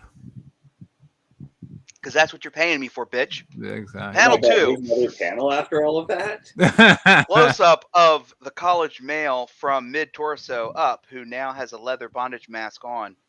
Blair's hand can be seen zipping the mouth of the mask closed. Why can't Blair just zip the mouth closed? Because we can just see her hand. We That's see the action. Blair's hand We zip can the mouth see- closed. We can see her hand. That's the action. The Yeah. audience sees her hand. Yeah. That's the action of this panel. Yeah. Shut up, mortal. Soon you will be inhabited by my God and receive all that you desire. Oh, all right. Panel 3. Blair now stands in the center of the room, completely naked, holding go. a large ritual dagger with both hands high above her head. She has medium-sized breasts and a small patch of pubic hair. The But that bed sentence with the could have been way college more male, exciting. All right. the bed with the college male tied to it can be seen in the background Oh. behind her. You know, maybe Kyler just wants his artist to be drawing with 2 hands. There we go. That's why it's so boring to read. Yeah. I summon thee, great and mighty Jupiter. Inhabit this earthly body I have prepared for you, and receive my pleasure as offering and payment. We absolutely do, Larry. Only medium sized? Oh, okay. They all need knee hangers. There we go. Panel 4. Side view of 4. Blair There's back 4 on panels. This actually has, I Side- think, 6 panel. Oh, wow. Side view of Blair back on the bed, straddling the college male with her head by his midsection, unzipping his jeans and kissing his abdomen. Panel 5. Front view, looking at Blair as she rides. the Yeah, I'm now just gonna say, completely like, naked. I would like fewer panels so that we have more room for boobs. Okay. All right. I was trying to make it tight in 8, and they're all about 5 or 6 panels per page because I wanted to keep it under 10 pages, and I finished at 8, but I could stretch it to about 10. Okay. Or you could just remove scenes in which nothing important happens. Yeah. Yes, or combine 2 panels where that very little happens in 2 panels and combine them. You can put 2 lines from one character in the same panel. It's cool. Yeah. People will accept that, especially when there's tits. Yes. Exactly. Yeah, because especially if that's all they're here for. Yes. That is literally all they're here for. With a story called Luciferian Sex Cult. Cult. Yep. All right. At this point, I want to say it should be called Luciferian Bondage Sex Cult. Because that's what we're saying. Yeah. Well, part of it is, I mean, we can get to this at the end of it, but part of it is a, I don't know what you'd say. Like, it's not exactly what the name is. All right, then let's just keep reading. Right, Panel 5, front okay. view, looking at Blair as she rides the now completely naked male in reverse cowgirl position. Her hands are above her head, running through her own hair. Her breasts bounce slightly as her hips thrust back and forth. The male's erect penis is deep inside her. Oh, all right. That sentence right there. Her breasts bounce slightly as her hips thrust back and forth. Isn't that a great sentence? I mean, it's so good, right? It's a much stronger, totally undrawable sentence. Yeah. It is completely undrawable because it's an action, and I don't know how you would do that unless you went like motion lines all around her, but then she's going to look like she's vibrating. Yeah. I don't know. That would be kind of... It's 100% undrawable. Yeah. Yeah. The male's erect penis is deep inside her is completely drawable. Yeah. Yeah. Sadly, yes. Yes. Sadly, no. Oh, strong and mighty Joe, I give to you my mortal flesh. Enjoy, enjoy. Take your fill of satisfaction. Is it panel 5? Why are there so many? Yes. Yes. Yes. Take your fill of satisfaction and pleasure. Enjoy, enjoy. As I please this earthly body, may you be delighted. Enjoy, enjoy. So just to clarify, because I'm going to forget this later, the title says Lucifer, and she's prayed to Jove and Jupiter, who are not the same person. No, absolutely. And we'll get to... It's fine. Okay, page 2. So that was all on page 1. Wow. Okay, page 1 had a lot going on. Panel 1, the college male wearing... Panel 1. Page 2, panel 1. The college male wearing only his underwear exits the bedroom is now running down a set of stairs to the main party. College co-eds can be seen all around drinking and partying. A small group of frat boys at the base of the stairs clap and cheer. There we go. Woo. Yeah. That bitch is crazy. So he broke the number 1 rule. What? Okay. Don't put your dick in crazy. Yes. Panel 2. Blair exits the bedroom now fully clothed, wearing the same skirt and mesh top and a black bra as before, and hair slightly a mess, black carrier bag slung around across her chest. Panel 3. Blair stands near the keg talking with another college-aged female. I like how you're emphasizing they're all in college. Both have a red plastic cup in their hands. Partygoers can be seen in the background drinking and partying. If you keep doing weird shit to these guys, we're going to get banned from another fraternity. Then where are we going to party on Friday nights? Chill, Stacy. I made sure he came a few times. And believe me when I say he got way more than he deserved out of that exchange. Plus, he made the first move and invited me to his room. Yeah, but most of these guys aren't into all that witchcraft stuff. They're like good Christian dudes. You probably scarred them for life. Why don't you just try to join that sex cult that operates out of the old manor on the hill? You're definitely hot enough. I bet they'd totally let you join.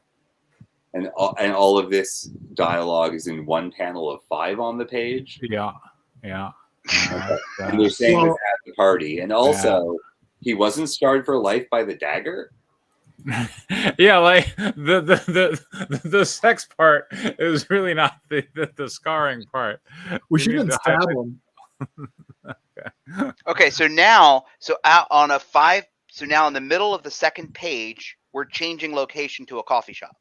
Yes. Panel 4. Stacy and Blair sit at a small round table inside the local cafe. sipping from white cardboard coffee cups. You're very specific on the color of these cups. I've noticed that. Well, one was a Behind red them Solo is cup. well, now it's white cardboard coffee cups. Yeah. Behind them is a large window with a typical New England college campus, a large grass field with students walking through it surrounded by red brick. Buildings. Buildings of various sizes. A few trees can be seen with leaves changing color, orange, red, yellow. I'm just gonna say this is why I'm on. How is your artist going to draw the leaves changing color? Why not just say the trees have leaves with yellow? Oh no! orange? What if he uses like a holographic? Oh, that would be awesome. Just for Caption. this page. I'm just gonna say, next in my day. defense, that's why we're on Or like the a foil work treatment. to Yeah. get better. So. He can get, Kyler totally has like a hollow foil for Internals, buddy. There we go. Yeah, spot foil leaves. Yeah. Who's Caption Blair? the next day. Who's Blair? I decided you're right. I can't keep wasting my energy on these stupid frat boys. I'm going to stake out the old manor and make my move.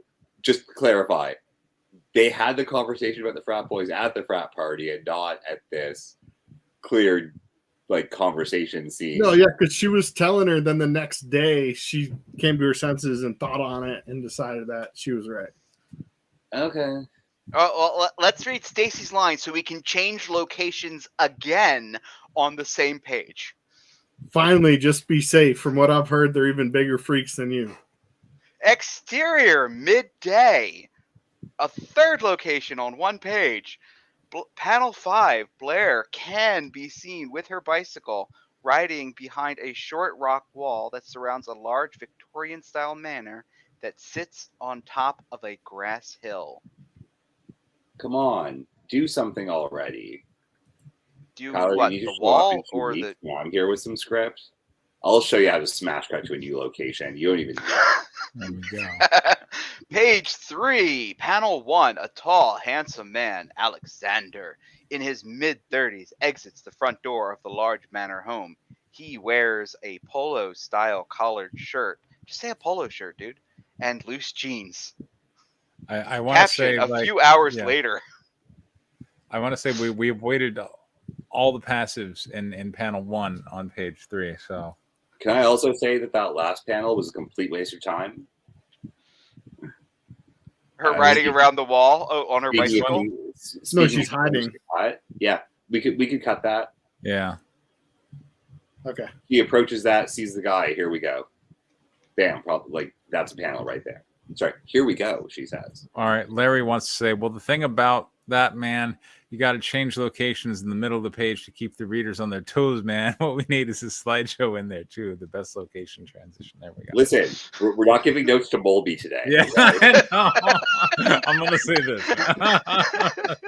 I mean, normally I would have talking to someone who will take feedback, Yeah. and this is valuable notes. And I know we're being bitchy, but we're just having fun. But we know you're gonna do fine with this. Yeah. Panel 2. Alexander is walking on the sidewalk through downtown. All your good Blair work in can panel 1 be gone. seen riding her bike, following from a safe distance behind as not to be noticed. That's going to be difficult because bikes go faster than people walking. Panel 3. Alexander is seen exiting a small florist shop carrying a large packet of red roses. Blair is waiting with her bike outside by the front door. Excuse me. Do you have a minute to chat? About our Lord and Savior Jesus Christ. Jove? About Jove? Panel 4. Wide shot of Blair and Alexander talking out front of the florist shop. I mean, how wide can the shop be with a panel this small? I mean, there are 5 of them. They can't be that big. Oh, there's only 5 on this page? I think so. Well, we're up to 4 now. So Alexander, who's a big panel? Seeing anyways.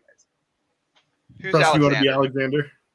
Sure. How can I help you? You live in that manor on the hill. I've heard there's a secret sex cult that meets there. Is that true? I want to join. I mean, it's not that beating secret. around the bush with her. I know, right? Panel 5. Close up of the two talking, seen from the waist up. They now stand much closer to one another so they can talk in a quieter tone. Something like that. However, we aren't a group you can just join. First, you would need to attend as a probate and complete a few challenges to prove that you are worthy of becoming a full member. How does that sound? Sure, I'll Oh, do Jesus. anything. Summon a demon, sacrifice a goat, or whatever it takes. I love Blair's attitude. I That- love that that everyone's so nonchalant about this totally secret sex cult Yeah. that meets every Friday in the mansion up on the hill And at 7:15 p.m. sharp. And like Alex is like, we're gonna have to put you through your paces, and she's like, no problem, I'm here to sacrifice a goat. He's like, anything, huh? All right, stop by my house Wednesday afternoon. Bring the goat, bitch. Bring. I mean, that is, if this takes place in America, that is largely illegal nowadays. I mean, I guess you could say I'm buying the goat because we're gonna have a barbecue with it, but goats are delicious. you know, otherwise, Yeah. otherwise, There's it's no animal sacrificing goat. cruelty. Okay, yeah. All right, panel one. Are they gonna boil it in their in the baby's milk or something, or whatever the Leviticus says is an abomination? How come Whatever. it just be Alexander greets Blair? I mean, it's so simple. I don't know. In the But foyer Alexander of- is greeting Blair in the foyer of his home. He wears jeans and a plain T-shirt. Blair is wearing a long black hooded witch's robe. and this is in the afternoon. Did she Yes. hike there? Did she follow him? Tell us everything. Caption: Wednesday afternoon No, this is inside Wednesday Alexander's afternoon. manor. This we are cutting to the Okay. Alexander, you have some lines to say. What are you wearing? You're going to scare the neighbors in that thing. We already have enough rumors floating around this place. The bathroom is over there. Get changed into something more comfortable and meet me upstairs. And we wear white robes during our rituals. By the way, There's so many rumors. That's how she got there. Yeah. The rumors. Panel 2. Alexander waits for Blair sitting in a comfortable chair by the fireplace of his study. There are several bookshelves and another matching chair empty in view. A large stag's head is mounted above the fireplace. damn right it is. That's how we have Panel stag 3. parties. Full body shot of Blair walking into Alexander's study wearing a kinky sex outfit. Black boots, fishnets, Yep, yada yep, yada, yep, latex, yep, yeah. Yep. Okay, Yep. Oh my god! All right, Blair. I'm ready for you, Daddy. Just tell me what you want me to do. I'll suck your dick, fuck you in the ass with a strap on, or whatever you're into. Oh, Alexander. Laughing. Ha ha ha. You have misinterpreted more comfortable. Take a seat and wait here by the fireplace. I feel like this Panel- story doesn't need anything between the end of the frat party scene and this page. I feel like we could just open here. Honestly, so do I, Preston. I was Yeah, gonna think gonna we comment could that. open right here. Anyway, Frame 4. Wait, why are we on frames and not panels? I don't know. I don't know. Oh, I forgot. Panel 4 is now frame 4. Blair is sitting in the other chair by the fireplace, waiting and looking slightly annoyed. Alexander returns, carrying a large stack of books in his arms. Your first assignment is to read these. You can come back in a few months when you've finished, and I'll give you your next task. Farm 5. Yeah, Wait, Farmay. Waist up shot of Blair still sitting in the chair with her arms crossed. You gotta be kidding me. Books? I have enough reading to do already with my classes. You said anything. Now get going and put your robe back on before you leave, or else the neighbors are gonna really talk. Are really gonna talk. Frame 6. Blair sits in her bed inside her dorm room reading one of the books. Book cover reads Toe Te King. The other books are stacked on her end table next to her bed. Blair is wearing a black punk band hoodie and a red flannel pajama pants. The name is not the thing named. Page that's 5. kind of a You joke mean on the Count title. Jing? Page 5. outside Let's Alexander's talk manor. more to Lucifer Dick. That's a hilarious note. I agree, Larry. That's what I got that's what I wanted from this book, and I'm not getting it. I'm very disappointed. All right. Outside Alexander's mansion, sunset, winter. Blair knocking. Okay, how do we? Okay. Blair knocking on the front door of Alexander's manor. A light dusting of snow covers the ground. The trees are bare. Blair is wearing black cargo pants and a different zip-up black band hoodie with a black beanie on her head. Caption: 3 months later. Yay. Panel 2. Blair and Alexander sitting by the fireplace in his study. Alexander wears jeans and a knit sweater. You're very particular about what they're wearing. Yes. I actually liked reading some of them. I've read some witchcraft books in the past, but nothing on spirituality or anything like the other books you gave me.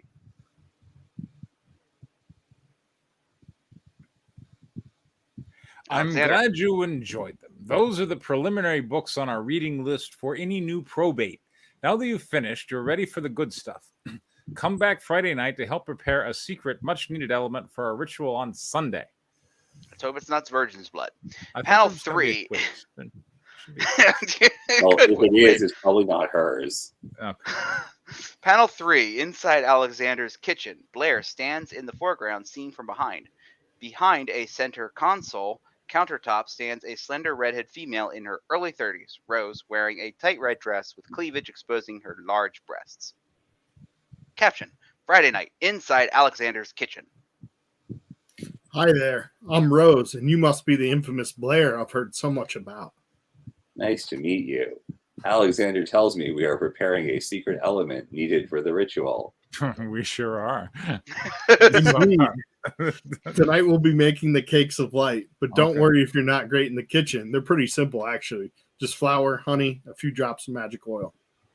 Baking? Really? Panel 4. Waist up shot This of is the two worst talking in the I'm kitchen. behind this thing now. Luciferian bake cult.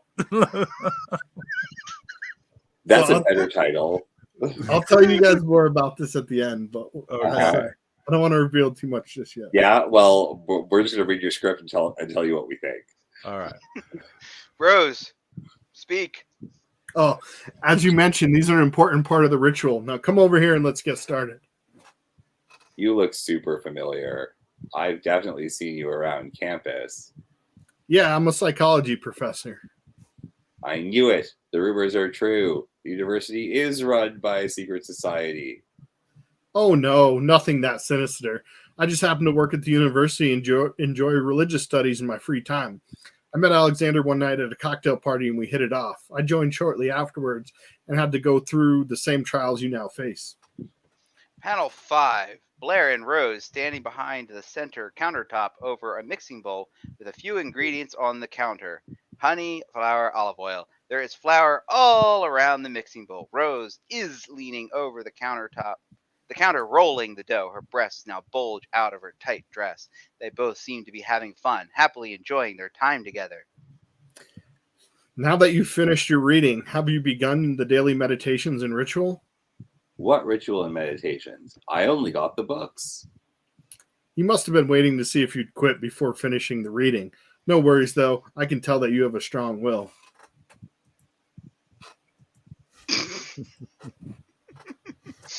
Page 6. Panel 1. Both Blair and Rose are still in the kitchen talking. Rose is placing a tray of small cakes in the oven while Blair stands by watching. Rose is bent over, slightly revealing her perfect ass through her dress. There are a few basic meditations and a banishing ritual we perform daily. I'll email them to you tonight so you can begin your daily practice. Finally, some real magic. I can't wait to start banishing some spirits. Is this like Scooby-Doo now? What is happening? It's not that kind of banishing, silly. Actually, you aren't banishing anything at all. It's more of an energetic clearing for you and your space. Doing it daily helps align your will with the universe. Oh, man. Well, either way, it's probably more exciting than the books.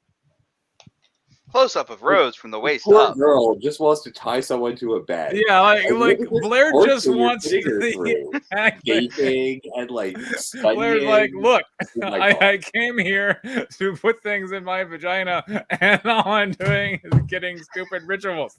And Yeah. I'll finish up here. Just make sure you arrive before 8 p.m. on Sunday. Also, don't worry if you don't have a white ritual robe yet. We have a few extras here you can borrow. Panel 3, close up of Blair smiling.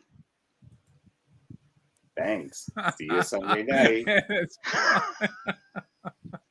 Panel 4, a long altar sits in the middle of a large room Here we go. with black and white checkered floor. There is a black pillar on the left side of the altar and a white pillar on the right side, both decorated with Greek letters, black pillar reading Alpha, white pillar reading Omega. The altar is topped with a crimson cloth. On top of the 3-tiered wooden platform sits a large panel in the center that contains Egyptian art and hieroglyphs. On either side of the panel are 4 lit candles. On the second tier sits a small red book with 6 lit candles on either side. On the bottom tier is a Grail-style golden chalice and a golden plate with a stacked cakes of light, which are surrounded by red roses and a large lit candle on either side. In the center of the room is another small cubed altar podium that stands waist high. Caption: Sunday night inside the ritual room at Alexander's Manor. I mean, I didn't expect the ritual room to be on the moon. Page 7, panel 1. The room is now filled with figures in white robes, forming a circle around the center altar. The room is dimly lit and slightly smoky from incense. The deacon stands behind the small center podium, wearing a white robe and yellow layman, reading from a red book. I believe in one secret, in an ineffable Lord, in one star in the company of stars, whose fire we are created and to which we shall return, and in one Father of life, mystery of mystery, in his name chaos, the soul of a surgeon of the sun upon earth and in the air, the nourisher of all that breathes. And I believe in the serpent and the lion, mystery of mystery, in his name Baphomet. Panel 2. The priest, Alexander, now stands at the far side of the circle opposite the main altar. He is adorned with a robe of scarlet trimmed with gold over his white robe and is crowned with a golden serpent. He holds a spear between his legs, which imitates a large phallus. Sure does. The priestess, Rose, kneels before the priest, running her hands gently up and down the shaft of the spear. Okay. The priestess is wearing a blue robe trimmed with gold over her white robe. She has a sword sheathed at her side, hanging from the red girdle. By the serpent thy crown, O thou priest of the Lord. Panel 3. The priestess, Rose, is now seated completely naked upon the main altar, hands out to her side. In her right hand is the gold plate with the cakes of light stacked on them. In her left hand is the golden grail filled with wine. The priest, Alexander, kneels before the priestess on the altar with his head between her open legs. He gently kisses the insides of her thighs.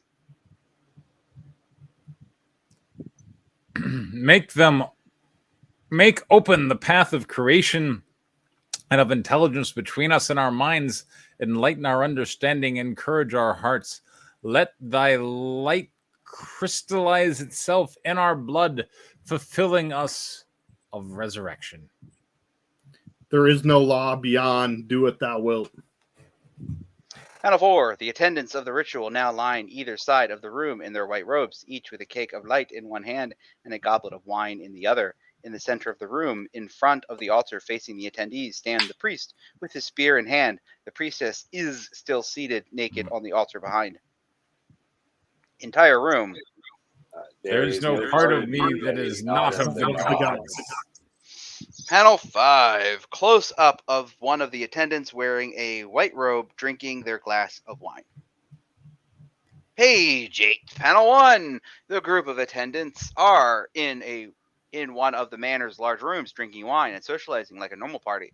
They no longer have their white robes and are now dressed for a cocktail party. Then how do we know that they're the same people? Panel 2, close-up of Blair and Rose talking, each with a glass of red wine in her hand. Both are wearing tight-fitting cocktail dresses. Rose in an elegant blue dress, and Blair in a sluttier-looking black dress.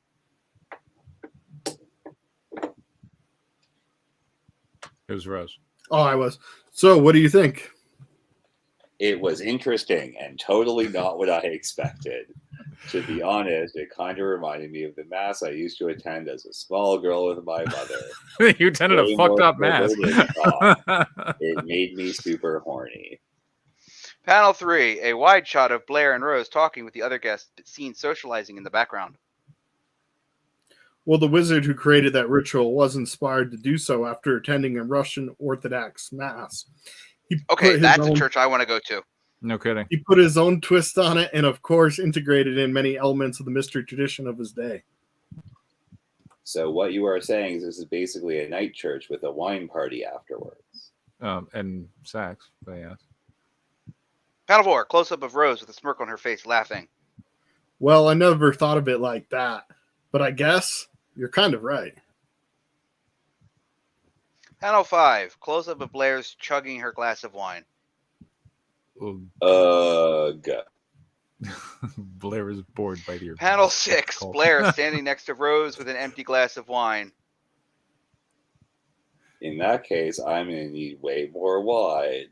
The Da da da da da. Woo!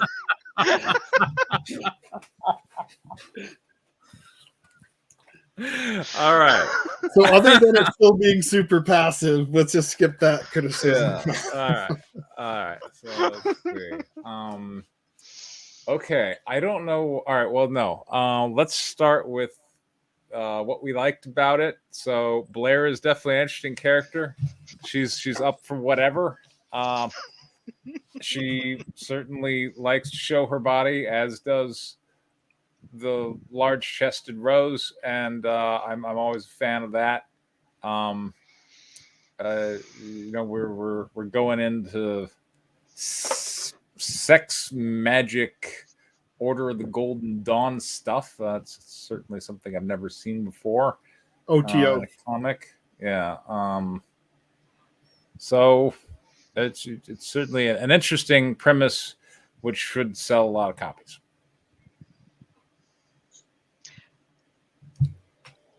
Next. I really like the introduction, and that started off incredibly strong.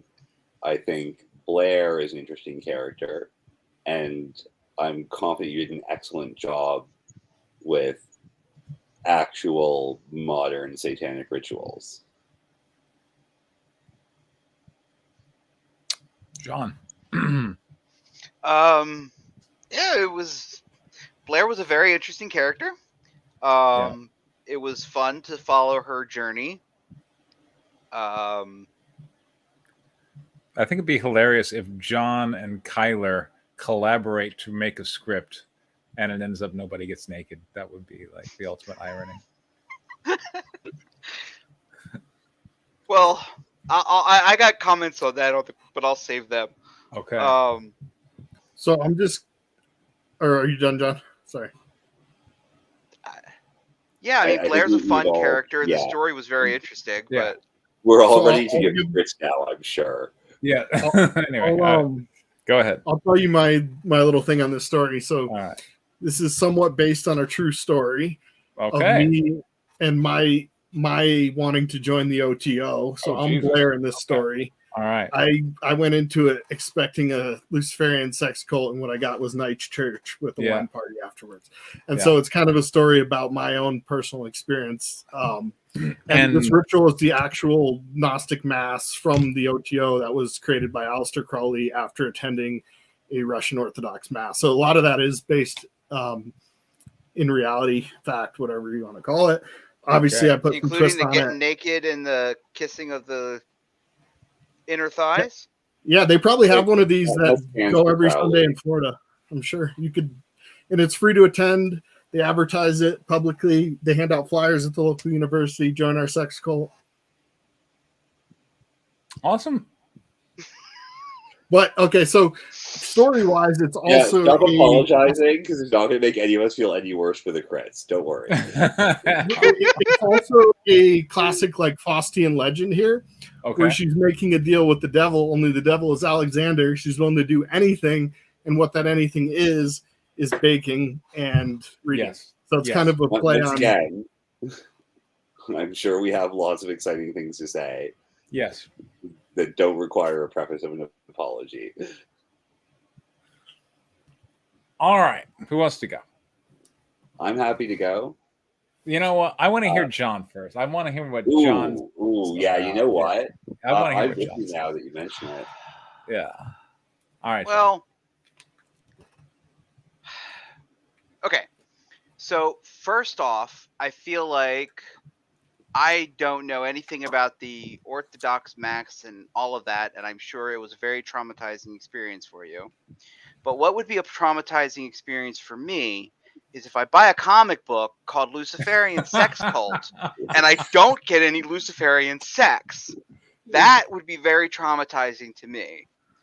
I do kind of feel like that there's a bit of a bait and switch. And Right, that's on purpose, though. Congratulations. I feel cheated. That's like what the story is about. John's feelings are 100% right. You can't tell him that he's not. Yeah. No, but done on purpose, though. That's like the point of the story. Congratulations, you've succeeded admirably in a bait and switch.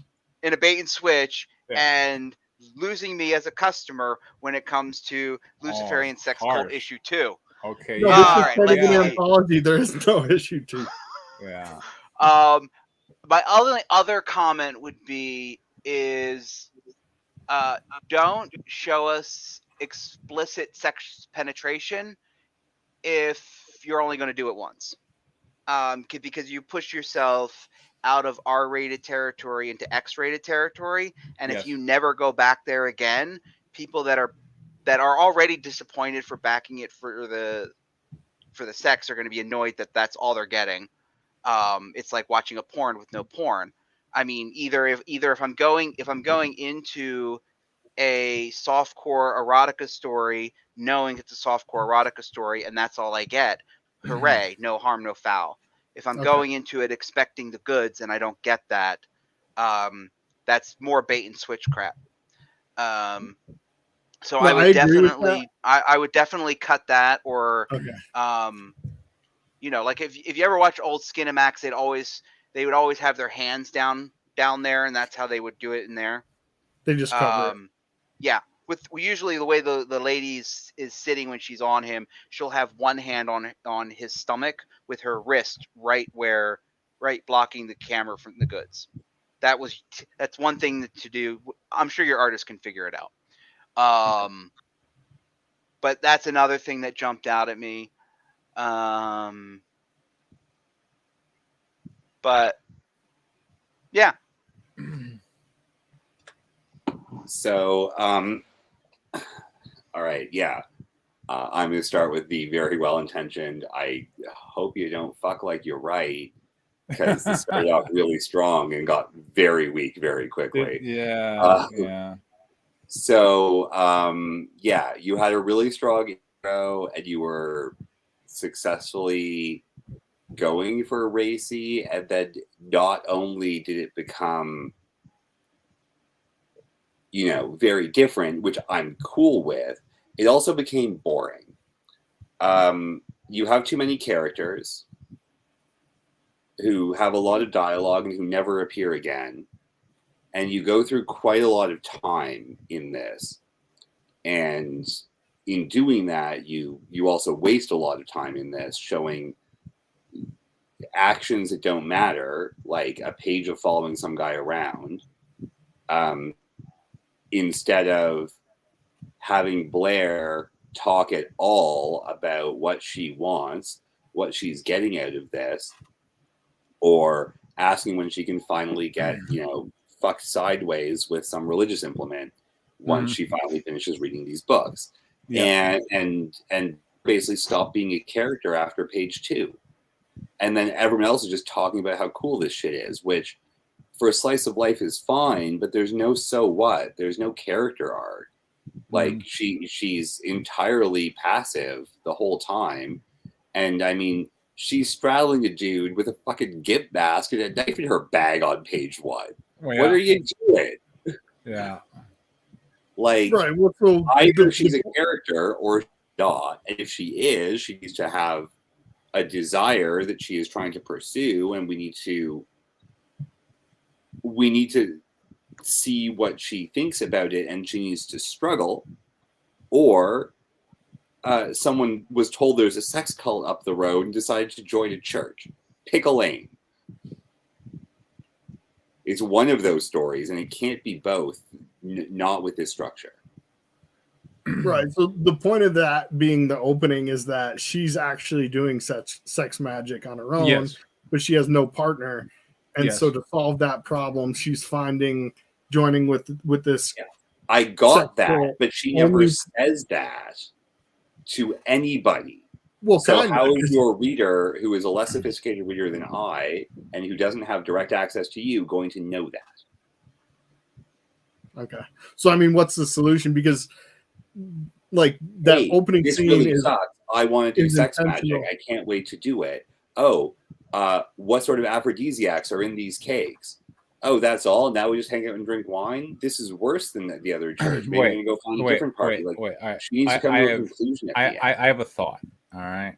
It may not be a great thought, but it's a thought. All right, who's like the character who's just in like the one panel suggesting she go join the sex cult? That's a roommate.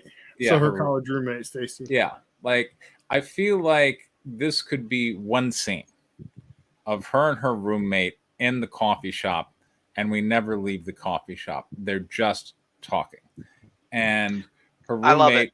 Yeah, and her roommate is going, so you got a little wild with the guy that way, and then boom, you splice in the sex scene with the mask, with the dagger, with the whatever, with the voiceover narrator being Blair going, yeah, stuff got a little crazy. I was trying my Jovian stuff. I think I might have freaked that guy out. See, that allows you to splice in the sex and kind of provide a narrative form. And it lets you do it in one panel. And it lets you do it in one panel. Right. And then you don't have those clunky scenes in the middle where they're running down the stairs or whatever. And then meanwhile, her roommate can be like, so how did the Luciferian sex cult go? And Blair can be, oh my God, don't even get me started. And then Blair can be kind of like, it becomes kind of an episode of Seinfeld when Jerry signed up for the Luciferian sex cult, right? Story. Yeah. I like this pitch, Preston. Yeah. And then, and ultimately, it's about Blair expressing her disappointment to her roommate over, damn it, I'm just a hot whore looking to go out and get filled in some new and exciting ways. And you wouldn't believe how freaking, anyway. And then it becomes about the relationship between her and her roommate and Blair's quest to be the ultimate whore and how she's kind of been disappointed. And you can actually cut out all the boring stuff in between and just focus on the interesting scenes and panels. And will end with and the whole thing with the reading of the books you could do in one line of dialogue. She just says, "Oh, the idiot had gave me read this stupid book." Anyway. But that's the ironic part is that one line is really from the Tao Te King where it says the thing named is not the name, or the name is not the thing named, and that's like the play on the whole story is that. Well, if that's your gag, you just set it up twice before you pay it off. Yeah, that's how comedy works. It's set up, reminder, payoff. You just had set up, kind of payoff, I guess. Yeah, I forgot the line by the end of it. Yeah. Anyway, right, but weirdly, you could actually see that if you were using a frame narrative like the coffee shop idea that Preston just pitched. Yeah. No, I like that. Oh, remember what I told you? It's like, it's not at all like what it says it is. Oh, man. So they made me read these books. Then you show her reading the Tao Te Ching. That's your reminder. And then you say something about it on the last page when you cut back to the coffee shop and you get to see the roommate's reaction or whatever. Because our character just spent at least 3 months not doing sex magic that she went to the Luciferian sex cult to perform. Right.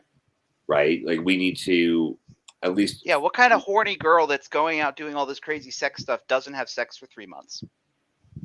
I mean, you know, it's a religious thing. I'm willing to buy that she gave that she gave like the studying a go, but I'm not willing to buy. I'm not saying I'm not saying that she didn't give the studying a go, but did she stop going to other parties? Did she stop studying her other sex magic stuff? Did she ironically become chaste after joining the Luciferian sex cult?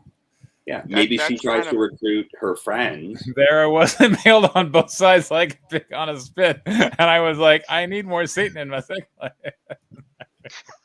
Yeah, like maybe she tries to recruit her friend because she likes this cult. It doesn't matter what the outcome is, but it matters that there is an outcome that changes our protagonist. That's what a character arc does. Right? So like, yeah, basically we need to get more access to Blair's like meta reaction to all of this bullshit and not to all of this bullshit. Because essentially you gave us a comic of all the boring parts that people cut out when they write comics and screenplays. Right. Yes.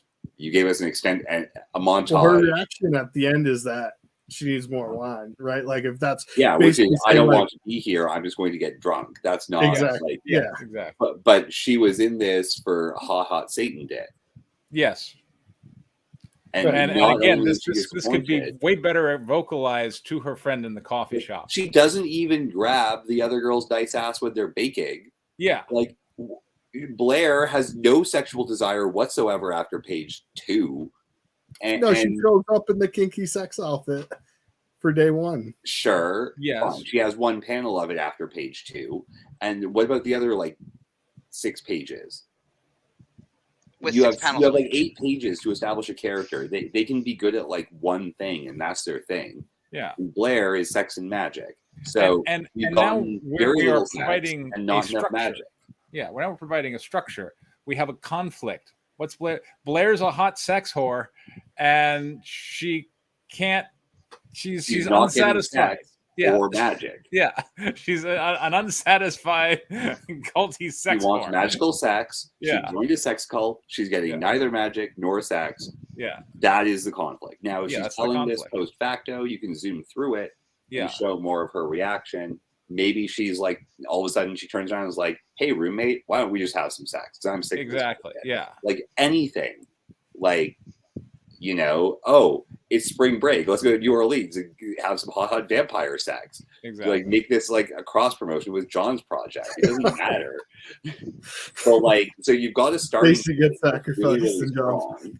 But you need to have an ending image that's equally strong, or else you're not nailing those like Twilight Zone beats.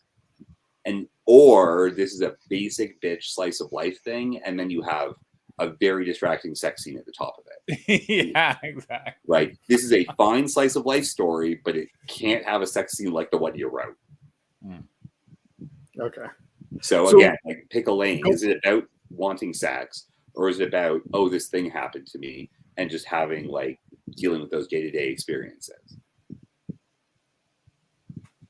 Yeah, I mean, to be honest with you, I wrote it as kind of like a joke of that the OTO advertises themselves as a sex cult, and then when you join, it's night church with the wine party.